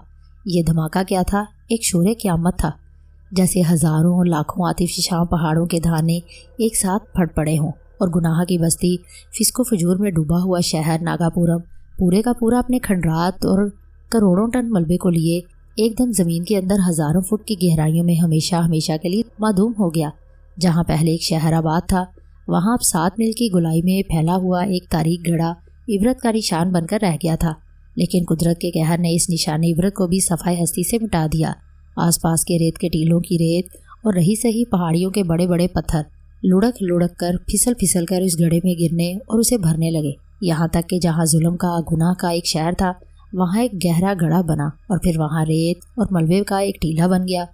जब नागापुरम शहर जमीन में गर्क हुआ तो नागपाल को लगा कि तहखाने की जमीन फट गई है और वो बेहोश चंपाकली को सीने से चिमटाए नीचे को गिर रहा है। शायद जिंदगी में पहली बार नागपाल के हलक से भी चीख निकल गई और उसके बाद उसे कुछ होश ना रहा। वो कब तक बेहोश रहा उसे कुछ खबर नहीं थी। जब उसे होश आया तो उसने चंपाकली को देखा कि वो नाग देवता के पुराने स्थान के पास बेहोश पड़ी है। नाग देवता का ये पुराना स्थान एक चबूतरे की शक्ल में था। किसी ज़माने में दूर दूर से नाग देवता को मानने वाले ऋषि मुनि यहाँ आते और इस तहखाने के चबूतरे पर आसन जमा कर नाग देवता का चिल्ला काटा करते थे। लेकिन जब नागापुरम शहर गुनाहों की दलदल में डूब गया और नाग देवता का मंदिर अय्याशियों का अड्डा बन गया तो ऋषि मुनि यात्रियों ने यहाँ आना छोड़ दिया। तब से ये तहखाना वीरान पड़ा था।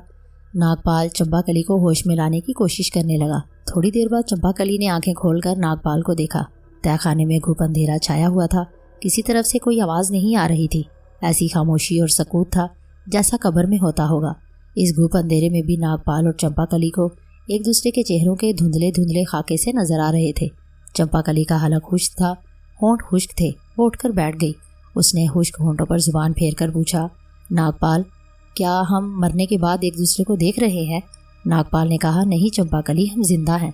शहर सारे का सारा गर्क हो गया है, कोई जिंदा नहीं बचा। मुझे लगता है कि ये तहखाना भी ज़मीन के अंदर धंस चुका है।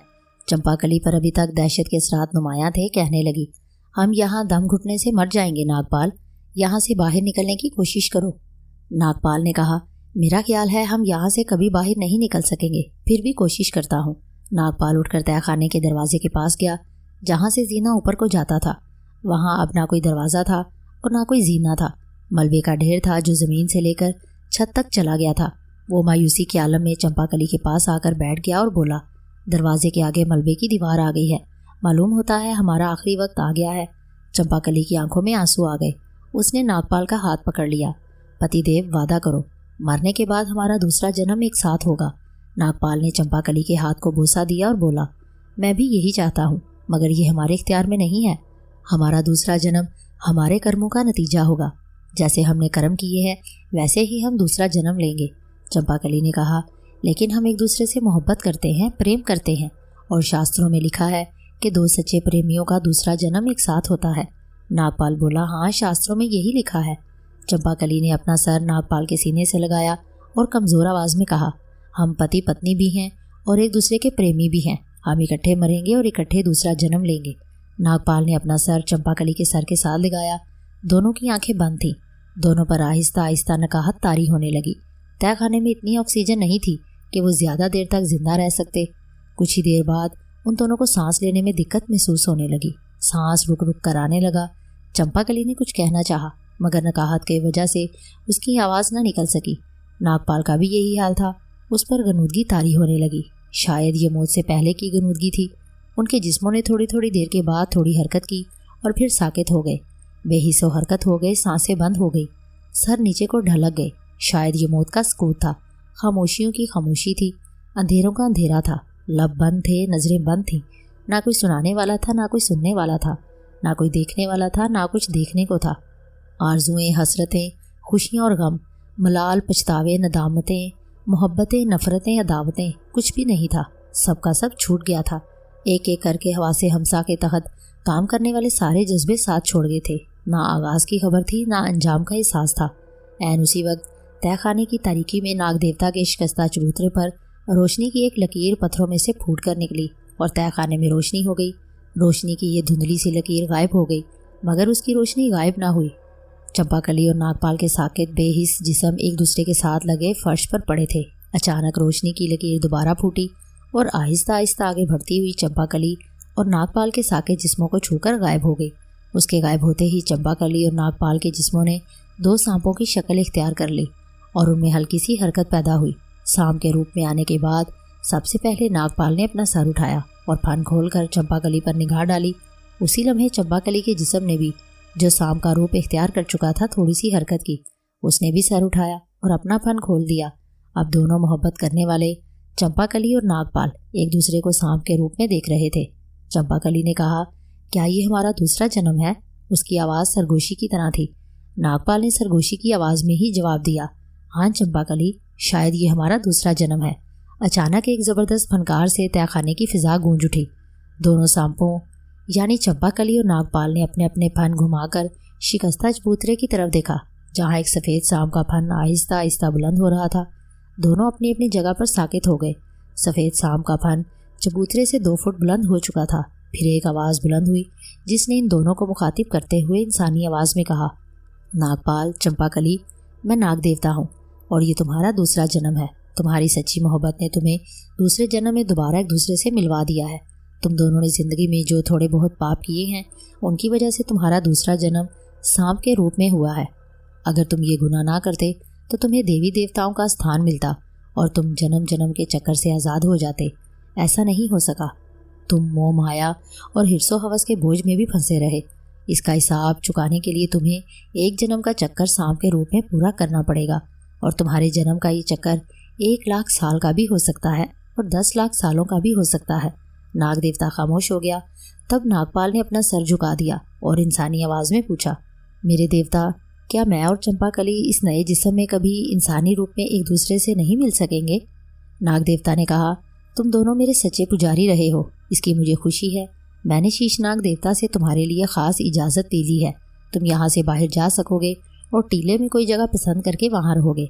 हर माह पूनम की रात को जब आसमान पर पूरा चांद रोशन होगा, चंपाकली मेरे इस स्थान पर आकर इंसानी शक्ल में नाग देवता का ख़ास रक्स किया करेगी।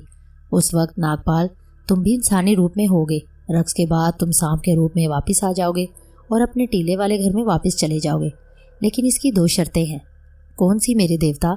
आप हुक्म करें, हम उनका पालन करेंगे। नाग देवता ने कहा, पहली शर्त यह है कि तुम यहाँ से बाहर निकलकर टीले के आसपास 20 फुट के अंदर अंदर ही रहोगे। दूसरी शर्त यह है कि तुम बाहर की जिंदा लोगों की दुनिया वालों के साथ कोई बात नहीं करोगे। क्या तुम ये दोनों शर्तें कबूल करते हो? नागपाल ने कहा, मैं दोनों शर्तें कबूल करता हूँ मेरे देवता। नाग देवता ने अपना फन चंपाकली के फन की तरफ मोड़ा और उससे पूछा, चंपाकली, क्या तुम्हें भी ये शर्तें मंजूर हैं? चंपाकली ने अपना फन झुकाकर कहा, मुझे मंजूर हैं देवताओं के देवता। नाग देवता ने कहा, अब तुम दोनों यहाँ से बाहर जाओ और टीले में अपने रहने के लिए कोई जगह बनाओ। जब पूनम की रात आए तो तुम दोनों यहाँ आओगे और चंपाकली मेरे सामने औरत की शक्ल में नाग देवता का रक्स करेगी। इतना कहकर नाग देवता ने अपना सफ़ेद फन समेटा और चबूतरे के अंदर गायब हो गया। नागपाल और चंपाकली सांपों के रूप में अपना अपना फन खोले एक दूसरे की तरफ देखने लगे। चंपाकली कहने लगी, ये बड़े सौभाग्य की बात है नागपाल कि हम महीने में एक रात जो पूरे चांद की रात होगी इंसानी शक्ल में एक दूसरे से मिल सकेंगे, एक दूसरे के पास बैठकर इंसानी रूप में एक दूसरे से मोहब्बत की बातें कर सकेंगे। नागपाल बोला, हाँ चंपाकली, ये सचमुच बड़ी खुशकिस्मती की बात है। काश हमने मोह माया के लोभ में आकर वो गुनाह भी न किए होते जिसके नतीजे में हमें सांप का जन्म भुगतना पड़ेगा। चंपाकली ने कहा, होनी तो होकर रहती है, हमारे भाग में जो लिखा था वो तो हो रहा है, मगर इतनी खुशी क्या कम है कि इस जन्म में हमारा मिलाप हो गया है। नागपाल बोला, चलो यहाँ से बाहर निकल कर देखते हैं कि बाहर का क्या हाल है और हमें इस जन्म में आते आते कितना वक्त गुजर चुका है। वो दोनों सांप के रूप में तहखाने के बंद दरवाजे के मलबे में जगह बनाते बनाते बाहर निकल आए। बाहर दिन की तेज़ रोशनी में एक लम्हे के लिए उनकी आंखें चकाचौंध होकर रह गई। सबसे पहली तब्दीली उन्होंने ये देखी कि जहाँ पहले नाग देवता के मंदिर की अजीम अफशाई इमारत होती थी, वहाँ अब ईंटों और मट्टी का एक टिब्बा ही रह गया था। नागापुरम शहर, जिसकी आलीशान इमारतें और शाही महलात के बुर्ज दूर से चमकते नजर आया करते थे, सफाई हस्ती से गायब हो गया था। ना शाही महलात थे, ना शहर की फसील बाकी थी, ना उछलते फुवारों वाले सरसब्ज बाग बाकी थे। हर तरफ रेत और मट्टी की ढेरियां पड़ी इबरत का नक्शा पेश कर रही थी। हर तरफ मौत का सन्नाटा तारी था। शहर की फसील के साथ जो दरिया बहता था, वहाँ अब सिवाय रेत के कुछ भी नहीं था। चंपाकली ने कहा, नागपाल, यकीन नहीं आता कि एक हंसता बसता शहर आन की आन में ऐसा फना हुआ है कि उसका नामो निशान तक बाकी नहीं रहा। नागपाल ने कहा, ये कहरे खुदाबंदी है चंपा, इंसान को उससे इबरत हासिल करनी चाहिए। चंपाकली ने टीले की तरफ देखते हुए कहा, यहाँ दरिया बहता था, तुम्हें याद है ना? कैसे नहीं याद होगा, ये घाघरा दरिया था, नागपाल ने जवाब दिया। चंपाकली बोली, शहर के साथ दरिया भी ज़मीन में धंस गया है। ऐसा होना ही था, नागपाल ने कहा। जब गुनाह हद से ज़्यादा बढ़ जाते हैं तो कुदरत का गज़ब नाजिल होता है। उस गज़ब और कहर के आगे जो शय आती है फना हो जाती है। चंपाकली ने अपना नागन वाला फन चारों तरफ घुमाकर माहौल का जायजा लिया और बोली, शहर के बाहर जो टीले थे वो भी फटकर टुकड़े टुकड़े हो चुके हैं। देखो, उनके पत्थर जगह जगह बिखरे पड़े हैं। नागपाल ने कोई जवाब ना दिया। चंपाकली ने पूछा, तुम्हारे ख्याल में कितना वक्त गुजर चुका होगा? नागपाल ने कहा, लगता है शहर को तबाह बर्बाद हुए ज़्यादा वक्त नहीं गुजरा। इन बातों को छोड़ो, चलो टीले में अपने रहने के लिए कोई जगह तलाश करते हैं। वो दोनों टीले की ढलान के साथ साथ रेंगते हुए आगे निकल गए। एक जगह उन्हें शिगाफ दिखाई दिया। वो शिगाफ में घुस गए। शिगाफ के अंदर एक कुदरती गार था। जहाँ ये गार ख़त्म होता था वहाँ छोटा सा कुदरती दालान सा था। दोनों ने उसी जगह रहने का फैसला कर लिया। चंपाकली और नागपाल सांप के रूप में थे। वो इसलिए भी ज़्यादा देर तक खुली फिजा में रहना नहीं चाहते थे कि किसी इंसान से उनका आमना सामना ना हो जाए, क्योंकि नाग देवता ने उन पर 2 शर्तें आयद की थीं। पहली शर्त ये थी कि वो टीले के आसपास 15-20 फीट के अंदर अंदर ही रहेंगे। दूसरी शर्त ये थी कि वो किसी इंसान से कोई बातचीत नहीं करेंगे। नागपाल ने यही बेहतर समझा था कि दूसरी शर्त पूरी करने के लिए यही बेहतर है कि उनका किसी इंसान से आमना सामना ही ना हो, क्योंकि इस बात का इम्कान था कि अगर कोई इंसान अचानक उनके सामने आ गया तो वो उससे कोई बात करने की गलती कर बैठेंगे और नाग देवता की शर्त की खिलाफ वर्जी हो जाएगी और उन पर नाग देवता का कोई कहर नाजल हो जाएगा। पूनम की रात यानी पूरे चांद की रात को भी 10 दिन रहते थे। इस दौरान नागपाल और चंपाकली नाग नागिन के रूप में टीले के अंदर पड़े रहे। वो सारी जिंदगी औरत और मर्द के रूप में एक दूसरे से मिलते रहे थे, एक दूसरे से मोहब्बत भरी बातें करते रहे थे।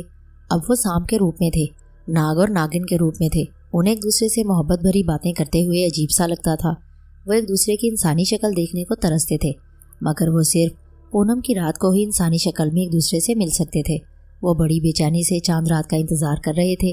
नाग और नागिन के रूप में वो एक दूसरे से बहुत कम और अशद ज़रूरत के वक्त ही बात करते थे। ना चंपाकली अपना इंसानी सर नागपाल के सीने के साथ लगा सकती थी और ना ही नागपाल चंपाकली का इंसानी हाथ मोहब्बत से थाम सकता था। यूं वो दोनों एक दूसरे के करीब होते हुए भी एक दूसरे से जुदा थे। उन्हें हसरत ही थी कि काश वो इंसानी रूप में होते और एक दूसरे से मोहब्बत करने वाले इंसानों की तरह बात करते, एक दूसरे का हाथ थाम कर उसे बोसा देते। ये हसरत उनके गुनाहों की सज़ा का हिस्सा थी। आखिर चांद रात आ गई। चंपाकली और नागपाल सांप के रूप में टीले के गार से निकले और रेंगते हुए नाग देवता की गुफा की तरफ चल पड़े। गरकशुदा नाग मंदिर के तहखाने को वो अपनी ज़ुबान में नाग देवता की गुफा ही कहते थे। इन दोनों को इस हकीकत का इल्म नहीं था कि वक्त कितना गुजर चुका है। हकीकत ये थी कि जब वो दोनों शहर के गरक होने और उसकी तबाही के बाद नाग मंदिर के तहखाने में आकर बेहोश हो गए थे और फिर बेहोशी में ही मौत ने उन्हें अपनी आगोश में ले लिया था और मौत के बाद नाग और नागिन की शक्ल में उनका दूसरा जन्म शुरू हुआ था। तो उनकी बेहोशी और मौत के वक्फे के दौरान पूरी 1 सदी गुजर चुकी थी, जिसका एहसास उन्हें तब हुआ जब पूरे चांद की रात को उन्होंने चांदनी में आसपास निगाह डाली तो जहाँ रेत के टीले हुआ करते थे अब वहाँ चटियल मैदान नजर आया, और जहाँ कभी चटियल मैदान था वहाँ उन्हें मिट्टी के बड़े बड़े तोदे दिखाई दिए। वक्त ने 1 सदी में बहुत कुछ तोड़ फोड़ दिया था, बहुत कुछ बदल कर रख दिया था। आसमान पर पूरा चांद चमक रहा था। आज उन दोनों के इंसानी शक्ल में मिलन की रात थी। वो बड़ी बेताबी से इस लम्हे का इंतज़ार कर रहे थे जब वो सांप का रूप छोड़कर अपनी इंसानी शक्लों में वापस आ जाएंगे। फिर वो एक दूसरे को इंसानी रूप में देख सकेंगे, एक दूसरे के इंसानी जिस्म को छू सकेंगे। जब चंपाकली नागपाल की स्याह मोतियों की तरह चमकती आंखों को देख सकेगी और जब नागपाल चंपाकली के सुनहरी बालों में हाथ फेर सकेगा। दोनों नाग और नागिन के रूप में यही कुछ सोच रहे थे, मगर चुप थे। वो रेंगते हुए नाग मंदिर के खंडर के तहखाने की गुफा के करीब आ गए। 1 सदी गुजर जाने पर वहाँ झाड़ियाँ ही झाड़ियाँ उग चुकी थीं। उन झाड़ियों के दरमियान एक तंग सा रास्ता बन गया हुआ था जो तहखाने यानी गुफा में जाता था। दोनों गुफा में दाखिल हो गए। गुफा के तहखाने का छोटा सा चबूतरा कायम था। उसके ऊपर नाग देवता की मूर्ति टूट फूट कर माधूम हो चुकी थी। उनके सांप के रूप में आने से पहले वहाँ चबूतरे पर छोटी छोटी ईंटें जोड़कर 2-2.5 फुट ऊंचा एक सतून सा बना दिया गया था जो नाग देवता की मूर्ति की अलामत था और जिसकी वो दोनों यानी चंपाकली और नागपाल नाग देवता की मूर्ति समझकर पूजा करते थे। तहखाने की गुफा की छत के ऊपर पड़े हुए तबाहशुदा नाग मंदिर के सैकड़ों टन मलबे के ईंट पत्थर जल्जलों और सहराई झगड़ों में वक्त के साथ साथ उखड़ उखड़ कर बिखरते रहे थे और वहाँ एक सुराख सा बन गया था। चबूतरे पर भी जो नाग देवता की मूर्ति की लामत पर जो छोटा सा ईंटें जोड़कर सतून बनाया गया था वो भी पुरानी ईंटों की छोटी सी ढेरी में तब्दील हो चुका था। तहखाने में भी छत की ईंटें गिरने से 2-3 जगहों पर ईंटों की ढेरियां लगी हुई थी। सांपों का जोड़ा यानी चंपाकली और नागपाल नाग नागिन के रूप में तय खाने की गुफा में दाखिल होने के बाद मूर्ति के स्थान की ओट में हो गए। स्थान के पीछे चंद लम्हों के बाद सांपों की 2 जबरदस्त फनकारें तय खाने की खामोशी में गूंज उठी। उसके साथ ही चंपाकली और नागपाल नाग और नागिन की शक्ल में रेंगते हुए नाग देवता की मूर्ति वाले चबूतरे के अकब से निकलकर सामने आ गए।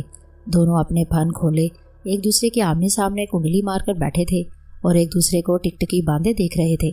उनके फन आहिस्ता आहिस्ता झूम रहे थे। फिर ढोलक और बीन बजने की धीमी धीमी आवाज़ आने लगी। उसके साथ शहनाई की आवाज़ भी शामिल हो गई। आवाज़ें इतनी धीमी और पुरस्रार थीं कि लगता था कदीम ज़माने के मंदिरों में से निकल कर आ रही हैं। ढोलक और बीन की आवाज़ पर नाग और नागिन एक दूसरे के करीब आ गए और उन्होंने रक्स करना शुरू कर दिया। कभी वो एक दूसरे की गर्दन में गर्दन डाल देते, कभी एकदम एक दूसरे से अलग होकर ज़ोर से फनकारते और एक दूसरे के पीछे गोल दायरे में चक्कर लगाने लगते। ठीक उसी लम्हे पूरी रात का चांद गुफा के तहखाने से बाहर उसकी छत के ऐन ऊपर उस जगह पर आ गया था जहाँ छत के ईंट पत्थर उधड़ चुके थे और एक सुराख बन गया था। चांद की किरणें सुराख में से होकर तहखाने में उतर पड़ी।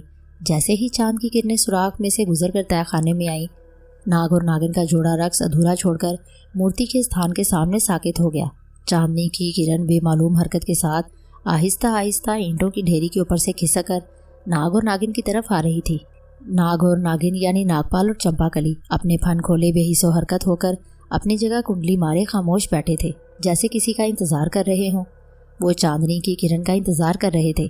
जैसे ही चांदनी की किरण आहिस्ता आहिस्ता खिसकती हुई उन दोनों पर आकर पड़ी, वो पलक झपकते ही अपनी अपनी इंसानी शक्लों में वापस आ गए। अब वहाँ नाग और नागिन की बजाय चंपाकली और नागपाल एक दूसरे के सामने खड़े एक दूसरे की तरफ देखकर मुस्कुरा रहे थे। चंपाकली शाही रकासा के जरी लिबास में थी जिस पर हीरे जवाहरात चमक रहे थे। उसकी नीली आंखें सितारों की तरह चमक रही थी। सर पर हीरे जवाहरात का ताज था। नागपाल भी अपने असली रूप में वापस आकर एक कशीदा कामत खूबरू नौजवान की शक्ल में चंपाकली को मोहब्बत भरी नज़रों से देख रहा था। गले में कीमती सुर्ख और सबज पत्थरों की माला थी। बाहों में हीरे जवाहरात के मरसा बाजू बंद थे। कमर के गिर्द सुनहरी पटका बंधा हुआ था। ढोलक और शहनाई की धीमी आवाज़ में दोनों मोहब्बत करने वाले पति पत्नी एक दूसरे को देख देख कर निहाल हो रहे थे। इतने में एक और सांप की फनकार बुलंद हुई। फनकार की आवाज़ सुनते ही नागपाल मूर्ति के स्थान के करीब आसन जमाकर बैठ गया। चंपाकली ने दोनों हाथ सीने पर बांध लिए और अपना चेहरा मूर्ति वाले स्थान की तरफ कर लिया। फनकार की आवाज़ एक बार फिर बुलंद हुई और उसके साथ ही मूर्ति के स्थान के अकब से नाग देवता सफ़ेद फनदार सांप की शक्ल में नमूदार हुआ। चंपाकली और नागपाल ने अपने अपने सर झुका दिए। नाग देवता मूर्ति की जगह पर कुंडल मारकर बैठ गया। चंपाकली ने आहिस्ता आहिस्ता अपनी सुनहरी बालों और हीरे जवाहरात के ताज वाला सर ऊपर उठाया।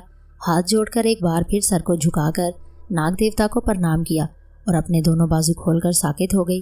फिर एकदम से गायब से आने वाली ढोलक की आवाज़ बुलंद हुई। उसके साथ शहनाई और बीन की आवाज़ें भी बुलंद होती चली गईं। चंपाकली के जिस्म ने खड़े खड़े थिरकना शुरू कर दिया। थिरकते थिरकते वो गैर मालूम अंदाज में नाग देवता की तरफ बढ़ी।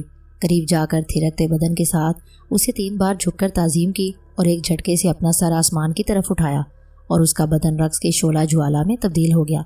वो नाचते हुए रक्स का एक चक्कर पूरा करती और हर बार नाग देवता के सफ़ेद सांप के सामने आकर हाथ बांधकर उसे नमस्कार करती। रक्स के 12 चक्कर पूरे करने के बाद वो ज़मीन पर सर आगे को डालकर बैठ गई।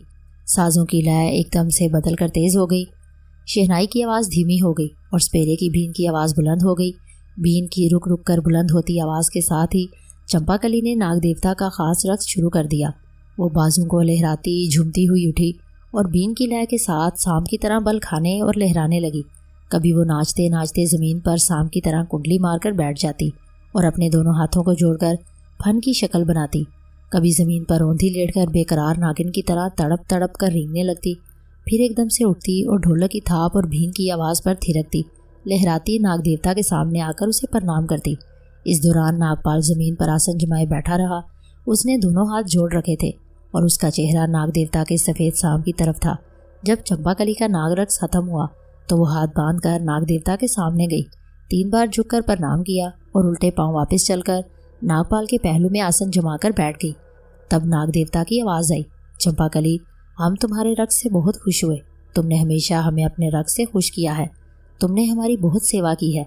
हम तुम्हारा दूसरा जन्म सांप के रूप में नहीं देखना चाहते थे, मगर तुमने अपने जीवन में जो बुरे कर्म किए थे उनके बदले तुम्हें सांप का रूप मिला। नागपाल, तुमने अपना जीवन नेकी करके गुजारा, लेकिन चंपाकली की मोहब्बत में तुमने भी कुछ ऐसे गुनाह किए जिसके बदले तुम्हें दूसरे जन्म में सांप का रूप दिया गया। याद रखो, इस संसार में ऐसा कोई इंसान ना पैदा हुआ है ना होगा जिसको अपने अच्छे बुरे कर्मों का नतीजा ना भुगतना पड़े। ये तुम दोनों का पति पत्नी की हैसियत से प्रेम है, जिसका फल तुम्हें ये मिला है कि तुम दूसरे जन्म में भी एक साथ रहोगे, और महीने में एक रात जब आसमान पर पूरा चांद रोशन होगा तुम फिर से इंसानी शक्ल में आकर एक दूसरे से प्यार कर सकोगे। ये जो कुछ भी हुआ है तुम्हारे अपने कर्मों, तुम्हारे अपने अमाल की वजह से हुआ है। इसमें नाग देवता का, आकाश के किसी देवता का कोई दखल नहीं है। अब मैं अपनी तरफ से तुम्हें एक इनाम देना चाहता हूँ। चंपाकली और नागपाल एक दूसरे के पहलू में आसन जमाए बैठे बड़ी अकीदत से नाग देवता की गुफ्तगू सुन रहे थे। नाग देवता के सफ़ेद सांप ने अपना फैला हुआ फन आगे किया और अपने मुंह में से हीरे जैसा एक चमकीला मोती निकालकर ईंटों पर रख दिया और फिर कहा, चंपाकली, नागपाल, ये नाग देवता का नाग रतन है।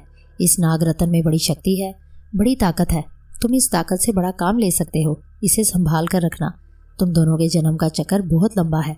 तुम्हें अभी अनगिनत सदियों तक नाग नागिन के रूप में जिंदा रहना होगा। यह नाग रतन तुम दोनों को इकट्ठा रखेगा। इस नाग रतन की शक्ति से तुम बड़ी से बड़ी मुसीबत का मुकाबला कर सकोगे। कठिन से कठिन मुश्किल में भी ये नाग रतन तुम दोनों को एक दूसरे से जुदा नहीं होने देगा। लेकिन अगर तुमने ये नाग रतन गुम कर दिया तो फिर तुम दोनों एक दूसरे से जुदा हो जाओगे। तुम दोनों में जुदाई पड़ जाएगी। ऐसी जुदाई होगी कि फिर शायद अगले किसी जन्म में भी तुम एक दूसरे से नहीं मिल सकोगे। नागपाल, तुम मर्द हो, तुम इसकी हिफाजत कर सकते हो। ये नागरतन उठा लो। नाग देवता के हुक्म के मुताबिक नागपाल ने उठकर नागरतन उठा लिया और उसे अपनी पोशाक की जेब में संभाल कर रख लिया। नागपाल ने झुककर अर्ज की, नाग देवता, हमें सिर्फ महीने में एक रात को इंसानी जिस्म मिलेगा। मैं और चंपाकली साल के सिर्फ 12 रातों में ही एक दूसरे से इंसानी रूप में मिल सकेंगे। बाकी के सारे दिन हमें सांप के रूप में बसर करने होंगे। इंसानी रूप में तो नागरतन मेरी जेब में महफूज होगा, लेकिन जब हम सांप का रूप बदलेंगे तो ये नागरतन कहाँ होगा? नाग देवता ने कहा, जब तुम सांप का रूप इख्तियार करोगे तो ये नागरतन अपने आप तुम्हारे मुंह में चला जाएगा, बिल्कुल इसी तरह जिस तरह सांप के मुंह में उसका मनका होता है। चंपाकली का चेहरा कुछ उदास उदास नजर आने लगा। नाग देवता ने उसकी उदासी को महसूस कर लिया। उसने चंपाकली से पूछा, चंपाकली, हमने तुम्हें अपना सबसे कीमती इनाम नागरतन की शक्ल में दिया है, क्या तुम हमारे इनाम से खुश नहीं हो? चंपाकली ने सर झुकाकर अर्ज की, नाग देवता, ये कैसे हो सकता है कि नाग देवता मुझे इनाम से नवाजे और मैं खुश ना हो जाऊं? नाग देवता ने कहा, फिर तुम्हारे चेहरे पर ये उदासी क्यों है? चंपाकली ने अर्ज की, विशाल नाग देवता, मुझे ये गम लग गया है कि अगर नागपाल से ये नागरतन गुम हो गया तो हम जन्म जन्म के लिए एक दूसरे से जुदा हो जाएंगे। अगर तुम इतने कमज़ोर हो कि अपनी सबसे बड़ी ताकत, अपनी सबसे बड़ी शक्ति की हिफाजत नहीं कर सकते तो फिर तुम्हें जिंदा रहने का कोई हक नहीं। इतना कहकर नाग देवता सफ़ेद सांप के रूप में जिस तरफ से आया था उसी तरफ को चला गया। उसके जाने के कुछ देर बाद तक चंपाकली और नागपाल पर नाग देवता की हैबत तारी रही। जब उस हैबत का तिलिस्म टूटा तो नागपाल ने चंपाकली से कहा, नाग देवता ने जो कुछ कहा है वो सच है। कुदरत इंसान को जो सलाहियत अता करती है, जो ताकत देती है, अगर वो इंसान उस सलाहियत की, अपनी उस ताकत की हिफाजत नहीं कर सकता तो वो जिंदा होते हुए भी मुर्दा होता है। चंपाकली, हम नागरतन की दिलो जान से हिफाजत करेंगे।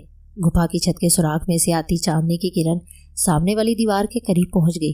चंपाकली ने चांदनी की किरण को उदास निगाहों से देखकर कहा, नागपाल, जब ये किरण दीवार को छू लेगी और गायब हो जाएगी तो उसके साथ ही हम इंसानी रूप से सांप की शक्ल में आ जाएंगे। इस वक्त को ज़ाया ना करो, मुझसे प्रेम मोहब्बत की बातें करो, क्योंकि उसके आगे एक महीने की लंबी जुदाई है।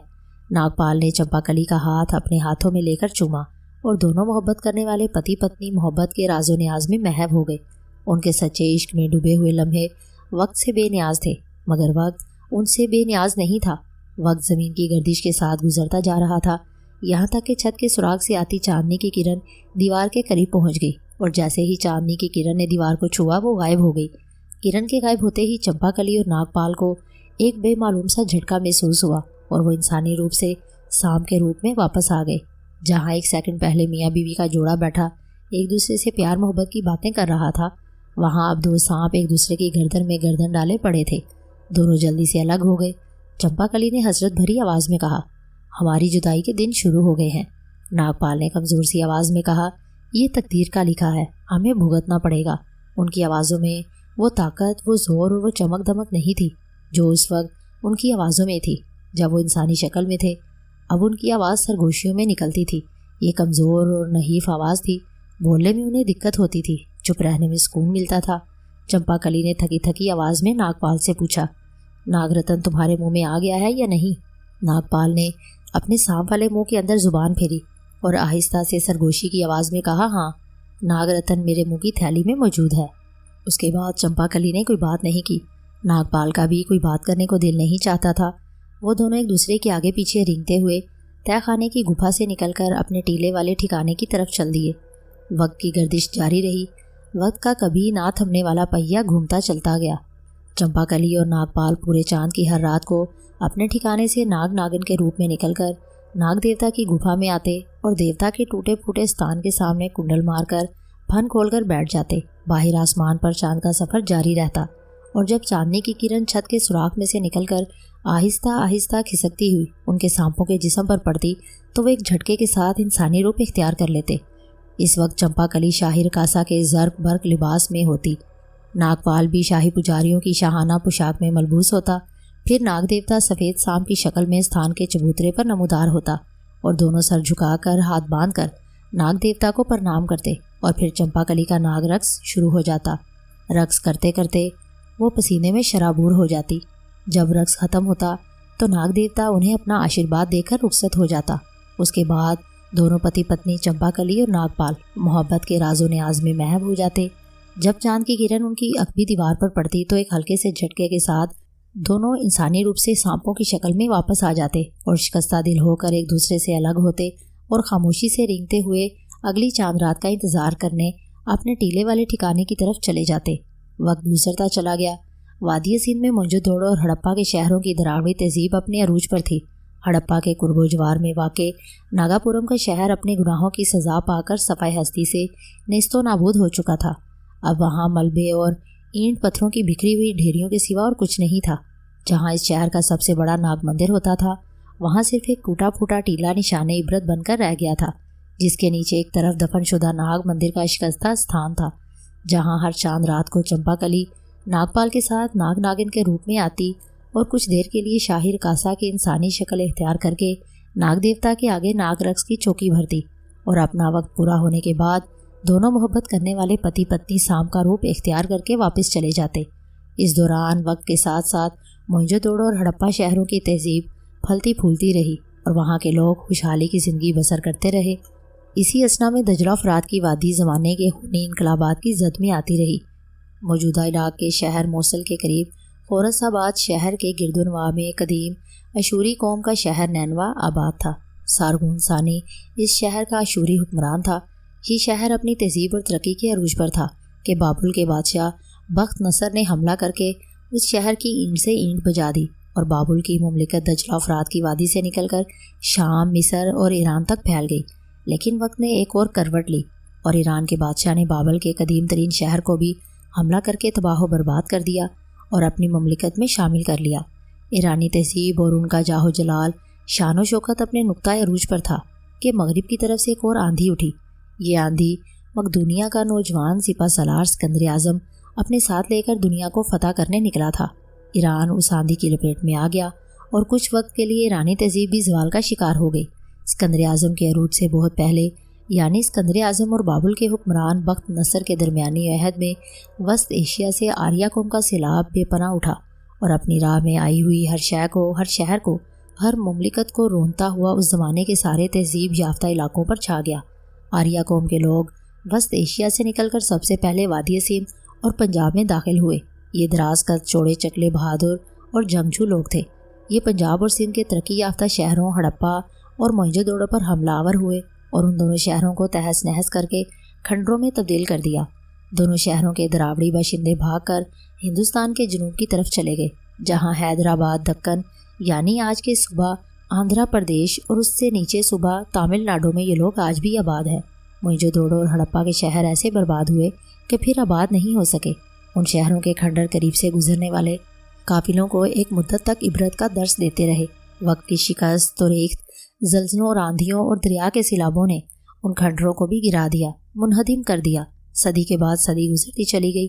सहराओं और मैदानों में आंधियों के तूफान उठते रहे, तूफानी बगुलों के चक्कर चलते रहे और मोहनजोदड़ो और हड़प्पा के मुनहदिम शुदा खंडरों पर वक्त की मिट्टी और रेत पड़ती रही। आंधी और बगुलों के ये चक्कर कोई 1 साल के नहीं थे, 2 साल के नहीं थे, ये सैकड़ों सालों के चक्कर थे। मट्टी और रेत ने उन दोनों शहरों को लाखों करोड़ों टन मट्टी के नीचे दफन कर दिया। जहाँ कभी मोहनजोदड़ो और हड़प्पा के तरक्की याफ्ता तहजीब याफ्ता शहर आबाद थे, वहाँ मिट्टी और रेत के 2 देव पेकर टीलों के सिवा और कुछ नहीं था। वक्त की इस शिकस्त और रीख उसके हैबतनाक अरूजो जवाल का चंपाकली और नागपाल पर कोई असर नहीं पड़ा था। वो अपने दूसरे जन्म की ज़िंदगी बसर कर रहे थे और उनके देवमलाई अकीदे के मुताबिक दूसरे जन्म का ये चक्कर 1 लाख साल का था। वो दोनों हड़प्पा शहर के नवाह में दफन शुदा गरक शुदा शहर नागापुरम के मदफून नाग मंदिर की गुफा में चांद रात को आते।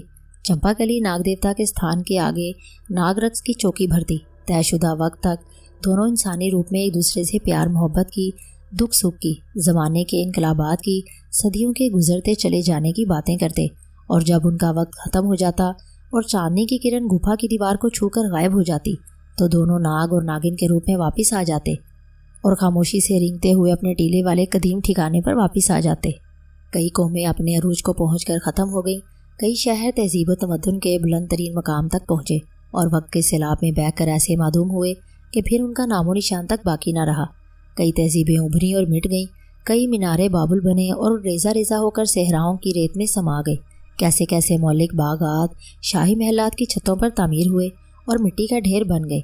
बादशाह आए, शहनशाह आए, खुदाई के दावे किए, बड़े जाहो जलाल के साथ तख्त नशीन हुए, मुल्कों पर मुल्क फतह किए, हंसते बसते शहरों पर शहर तख्तो ताराज किए, गली कूचों में कत्लेआम किया, इंसानी खोपड़ियों के मीनार बनवाए, फिर खुद भी मर गए और तारीख के औराक में गुम होकर ऐसे फना हुए कि आज उनका नामो निशान तक बाकी नहीं। चंपाकली और नागपाल, 2 मोहब्बत करने वाले, वक्त की गर्दिशों से आज़ाद रहकर अपने दूसरे जन्म के चक्रों को पूरा करने में लगे रहे। 4,500 साल बरस का अरसा कोई मामूली अरसा नहीं होता। उनके गिरदा गिर्द दुनिया ही बदल गई। समीरी, अशूरी, कलदानी, कदीम मिस्री, यूनानी, रूमी और बाबिल और नैनवा और उंदलस और गरनाता की अजीम तहजीबें ख़त्म हो चुकी थीं। उन अजीब तहजीबों के अलूम व फ़नून से रोशनी लेकर यूरोप की कौमें अलूम व फ़नून के नए चिराग रोशन कर रही थी। साइंस के हर शोबे में नई नई दरियाफ्तें हो रही थीं, सितारों की पैमाइश की जा रही थी। बादबानी जहाज़ों की जगह समंदर में दुखानी जहाज़ चलने लगे थे।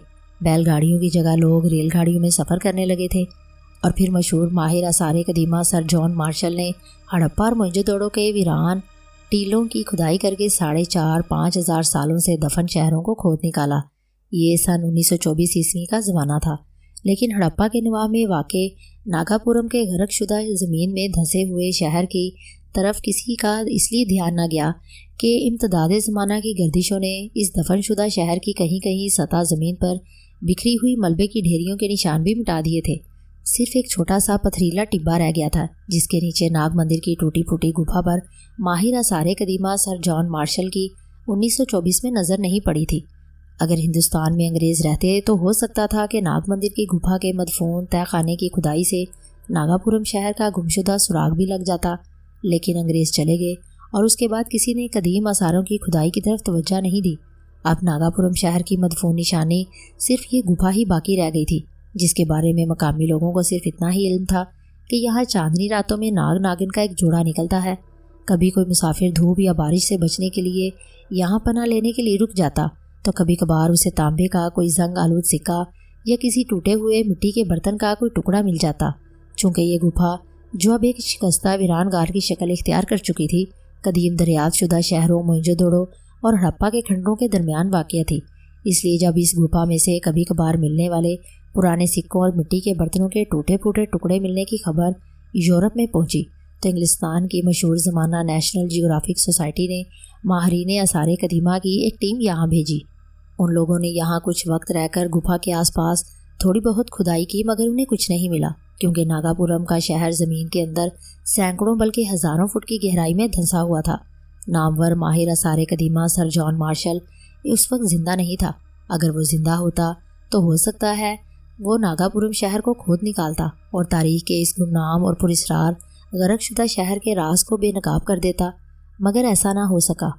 लंदन की नेशनल जियोग्राफिक सोसाइटी के अंग्रेज़ी के रिसाले नेशनल जियोग्राफिक में इस गुफा के बारे में मजमून छपा। ये मजमून उस टीम के तजुर्बात की रोशनी में लिखा गया था जो गुफा के सर्वे का काम करने गई थी।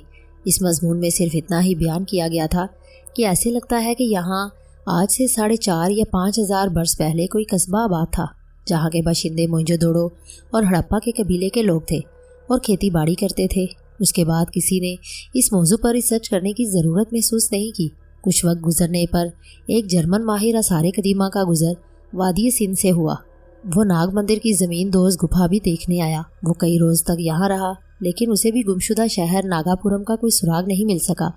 वापस जाकर उसने नेशनल जियोग्राफिक रिसाले में एक मजमून लिखा, जिसमें सर जॉन मार्शल के हवाले से उसने सिर्फ इतना ही बताया कि ऐसे लगता है यहाँ कोई कस्बा आबाद था जो अचानक किसी कुदरती आफत की जद में आकर ज़मीन दोज हो गया।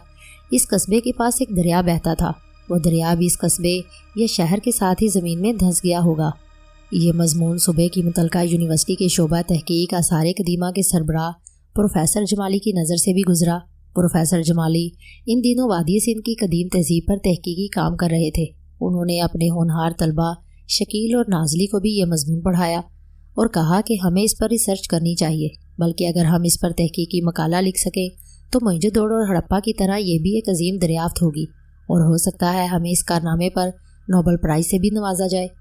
साथ ही प्रोफेसर जमाली ने यह भी कहा कि हमें इस काम को एक सरबस्ता राज की तरह रखना होगा। तालिब इल्म शकील और नाजली ने इस तजवीज़ को बेहद सराहा और प्रोफेसर जमाली ने यूनिवर्सिटी के चांसलर की इजाज़त से इस मौजू पर काम शुरू कर दिया। और एक दिन प्रोफेसर साहब अपने दोनों स्टूडेंट्स शकील और नाजली को साथ लेकर नाग मंदिर की ज़मीन दोज गुमनाम गुफा की तलाश में निकल पड़े। गुमशुदा शहर की गुफा की तलाश में प्रोफेसर जमाली अपने स्टूडेंट्स शकील और नाजली के हमरा हड़प्पा के खंडरात के इर्द गिर्द फिरते रहे। फिर उन्हें पाली नाम का शुतरबान मिला, जिसने उन्हें बताया कि हमने बड़े बूढ़ों की ज़ुबानी सुना है कि यहाँ हज़ारों बरस पहले एक शहर आबाद था जिसके बाशिंदे नाग देवता की पूजा करते थे। फिर पता नहीं उन पर कौन सी ऐसी आफत आई कि सारे का सारा शहर ज़मीन में धंस गया। बूढ़े शुतरबान पाली ने प्रोफेसर जमाली को ये भी बताया कि हमारे लोग गीतों में भी एक शहर का जिक्र मिलता है जो दरिया के किनारे बसता था, लेकिन फिर अचानक गायब हो गया। उस शुतरबान पाली ने उन्हें ये भी बताया था कि यहाँ काली पहाड़ी के करीब एक टिब्बा है, उसके अंदर एक वीरान गुफा है। कहते हैं कि उस गुफा में चांद रात को नाग नागिन का एक जोड़ा आता है, मगर उसे किसी ने देखा नहीं। इस नौ की अधूरी मालूमात की रोशनी में प्रोफेसर जमाली अपने तलबा शकील और नाजली के साथ आखिर उस गुफा को ढूंढने में कामयाब हो गए। वहाँ से उन्हें एक पुरानी मोहर भी मिली जिस पर सांप का सर बना हुआ था, लेकिन नाग नागन के नमूदार होने वाली बात पर प्रोफेसर जमाली ने यकीन नहीं किया था। उन्होंने शकील और नाजली से कहा था, ये सब अफसानवी बातें हैं। फ़र्ज़ किया कि अगर सांपों का कोई जोड़ा आता भी होगा तो ये कोई अनोखी बात नहीं। इस किस्म के वीरानों में सांप निकलते ही रहते हैं और फिर इससे हमारी रिसर्च का कोई ताल्लुक नहीं।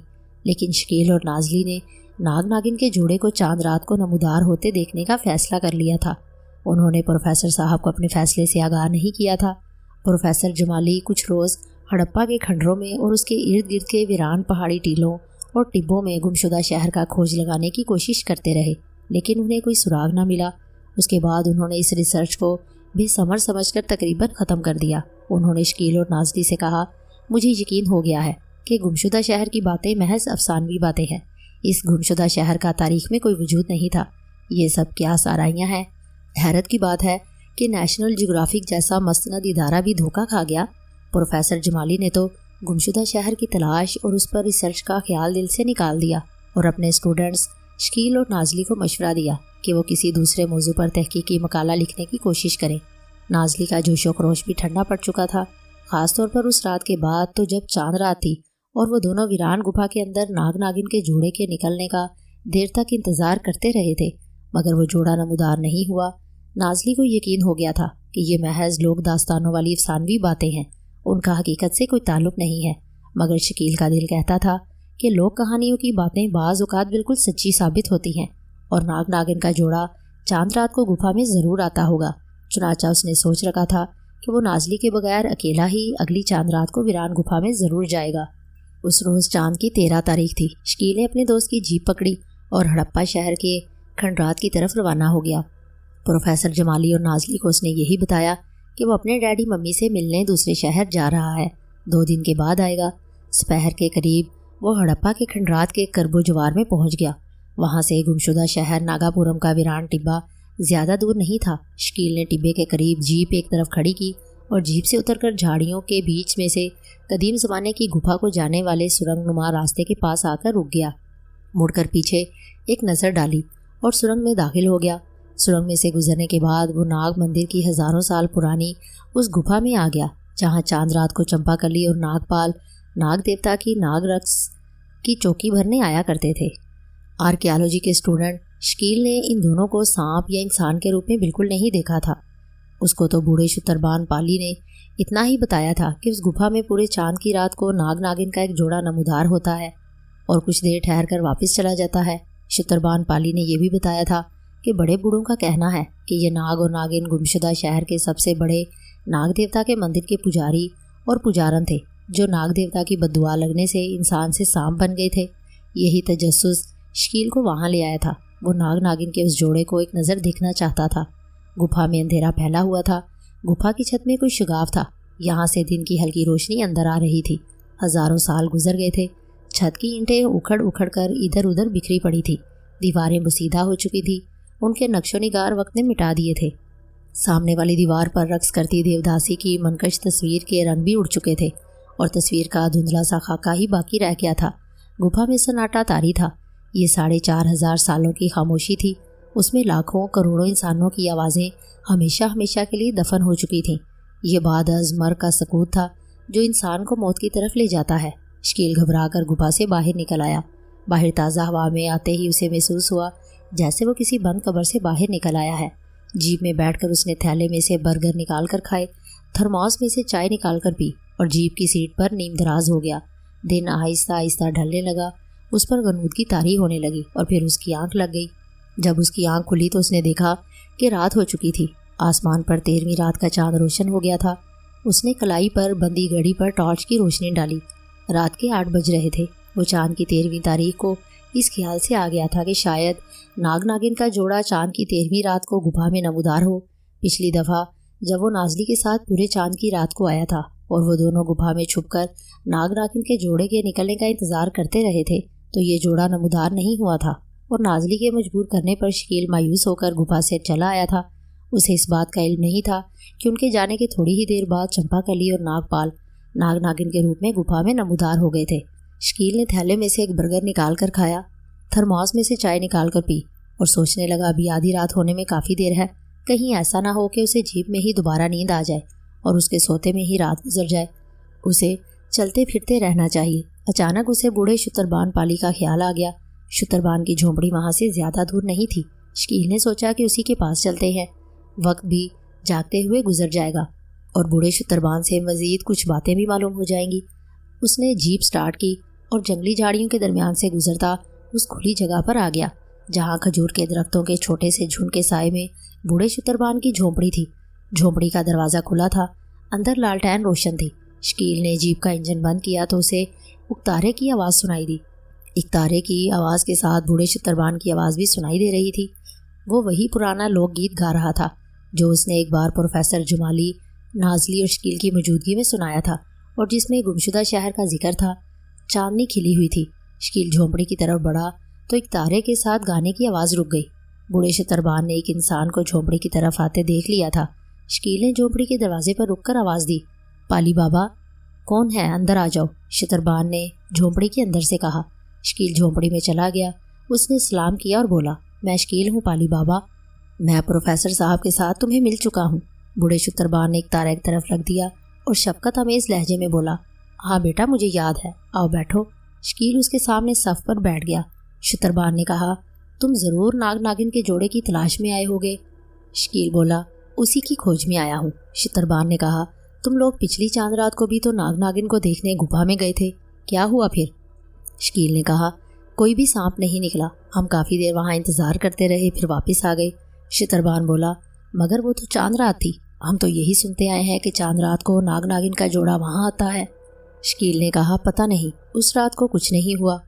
आज रात फिर वहाँ जाओगे? शुतरबान ने पूछा। मगर आज तो चांद रात नहीं है। शकील ने कहा, सोचता हूँ शायद सांपों का जोड़ा चांद की 13वीं तारीख को आता हो। बूढ़ा शुतरबान मुस्कुरा दिया। अपनी दाढ़ी को सहलाते हुए बोला, जाकर देख लो, शायद आ जाए। शकील बूढ़े शुतरबान के पास कुछ वक्त गुजारना चाहता था उसने कहा, बाबा तुम जो गीत गा रहे थे वो मुझे बड़ा अच्छा लगता है, क्या मुझे सुनाओगे?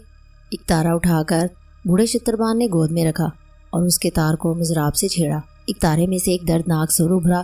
फिर उसने एक तारा बजाते हुए एक लय कायम की और अपनी पुरदर्द खुश्क आवाज में कदीम लोकगीत गाने लगा। गीत खत्म हो गया। बूढ़े पाली ने एक तारा एक तरफ रख दिया। गीत के दर्दनाक सुर अभी तक फिजा में गूंज रहे थे। सदियों पुराने इस लोकगीत में हजारों बरस के इंसानी गमों और दुखों की दर्द अंगेज कहानी छुपी हुई थी। बूढ़ा पाली खामोश था। शकील के होंठों पर भी खामोशी की मोहर सबत गई थी।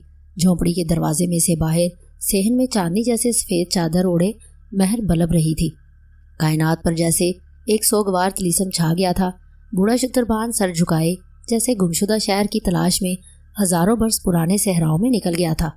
कुछ लम्हे इसी हालत सुकूत में गुजर गए। फिर बूढ़े शुतरबान ने सर उठाकर बेख्तियार 3 बार अल्लाह अल्लाह अल्लाह कहा और अपनी घनी दाढ़ी पर दोनों हाथ फेरने के बाद कहने लगा, गुफा में जाओगे तो एक बात का ख्याल रखना, सांपों का जोड़ा निकल आया तो उन्हें बिल्कुल ना छेड़ना। छुपकर उन्हें देखना, उन्हें पता ना चले कि तुम गुफा में मौजूद हो।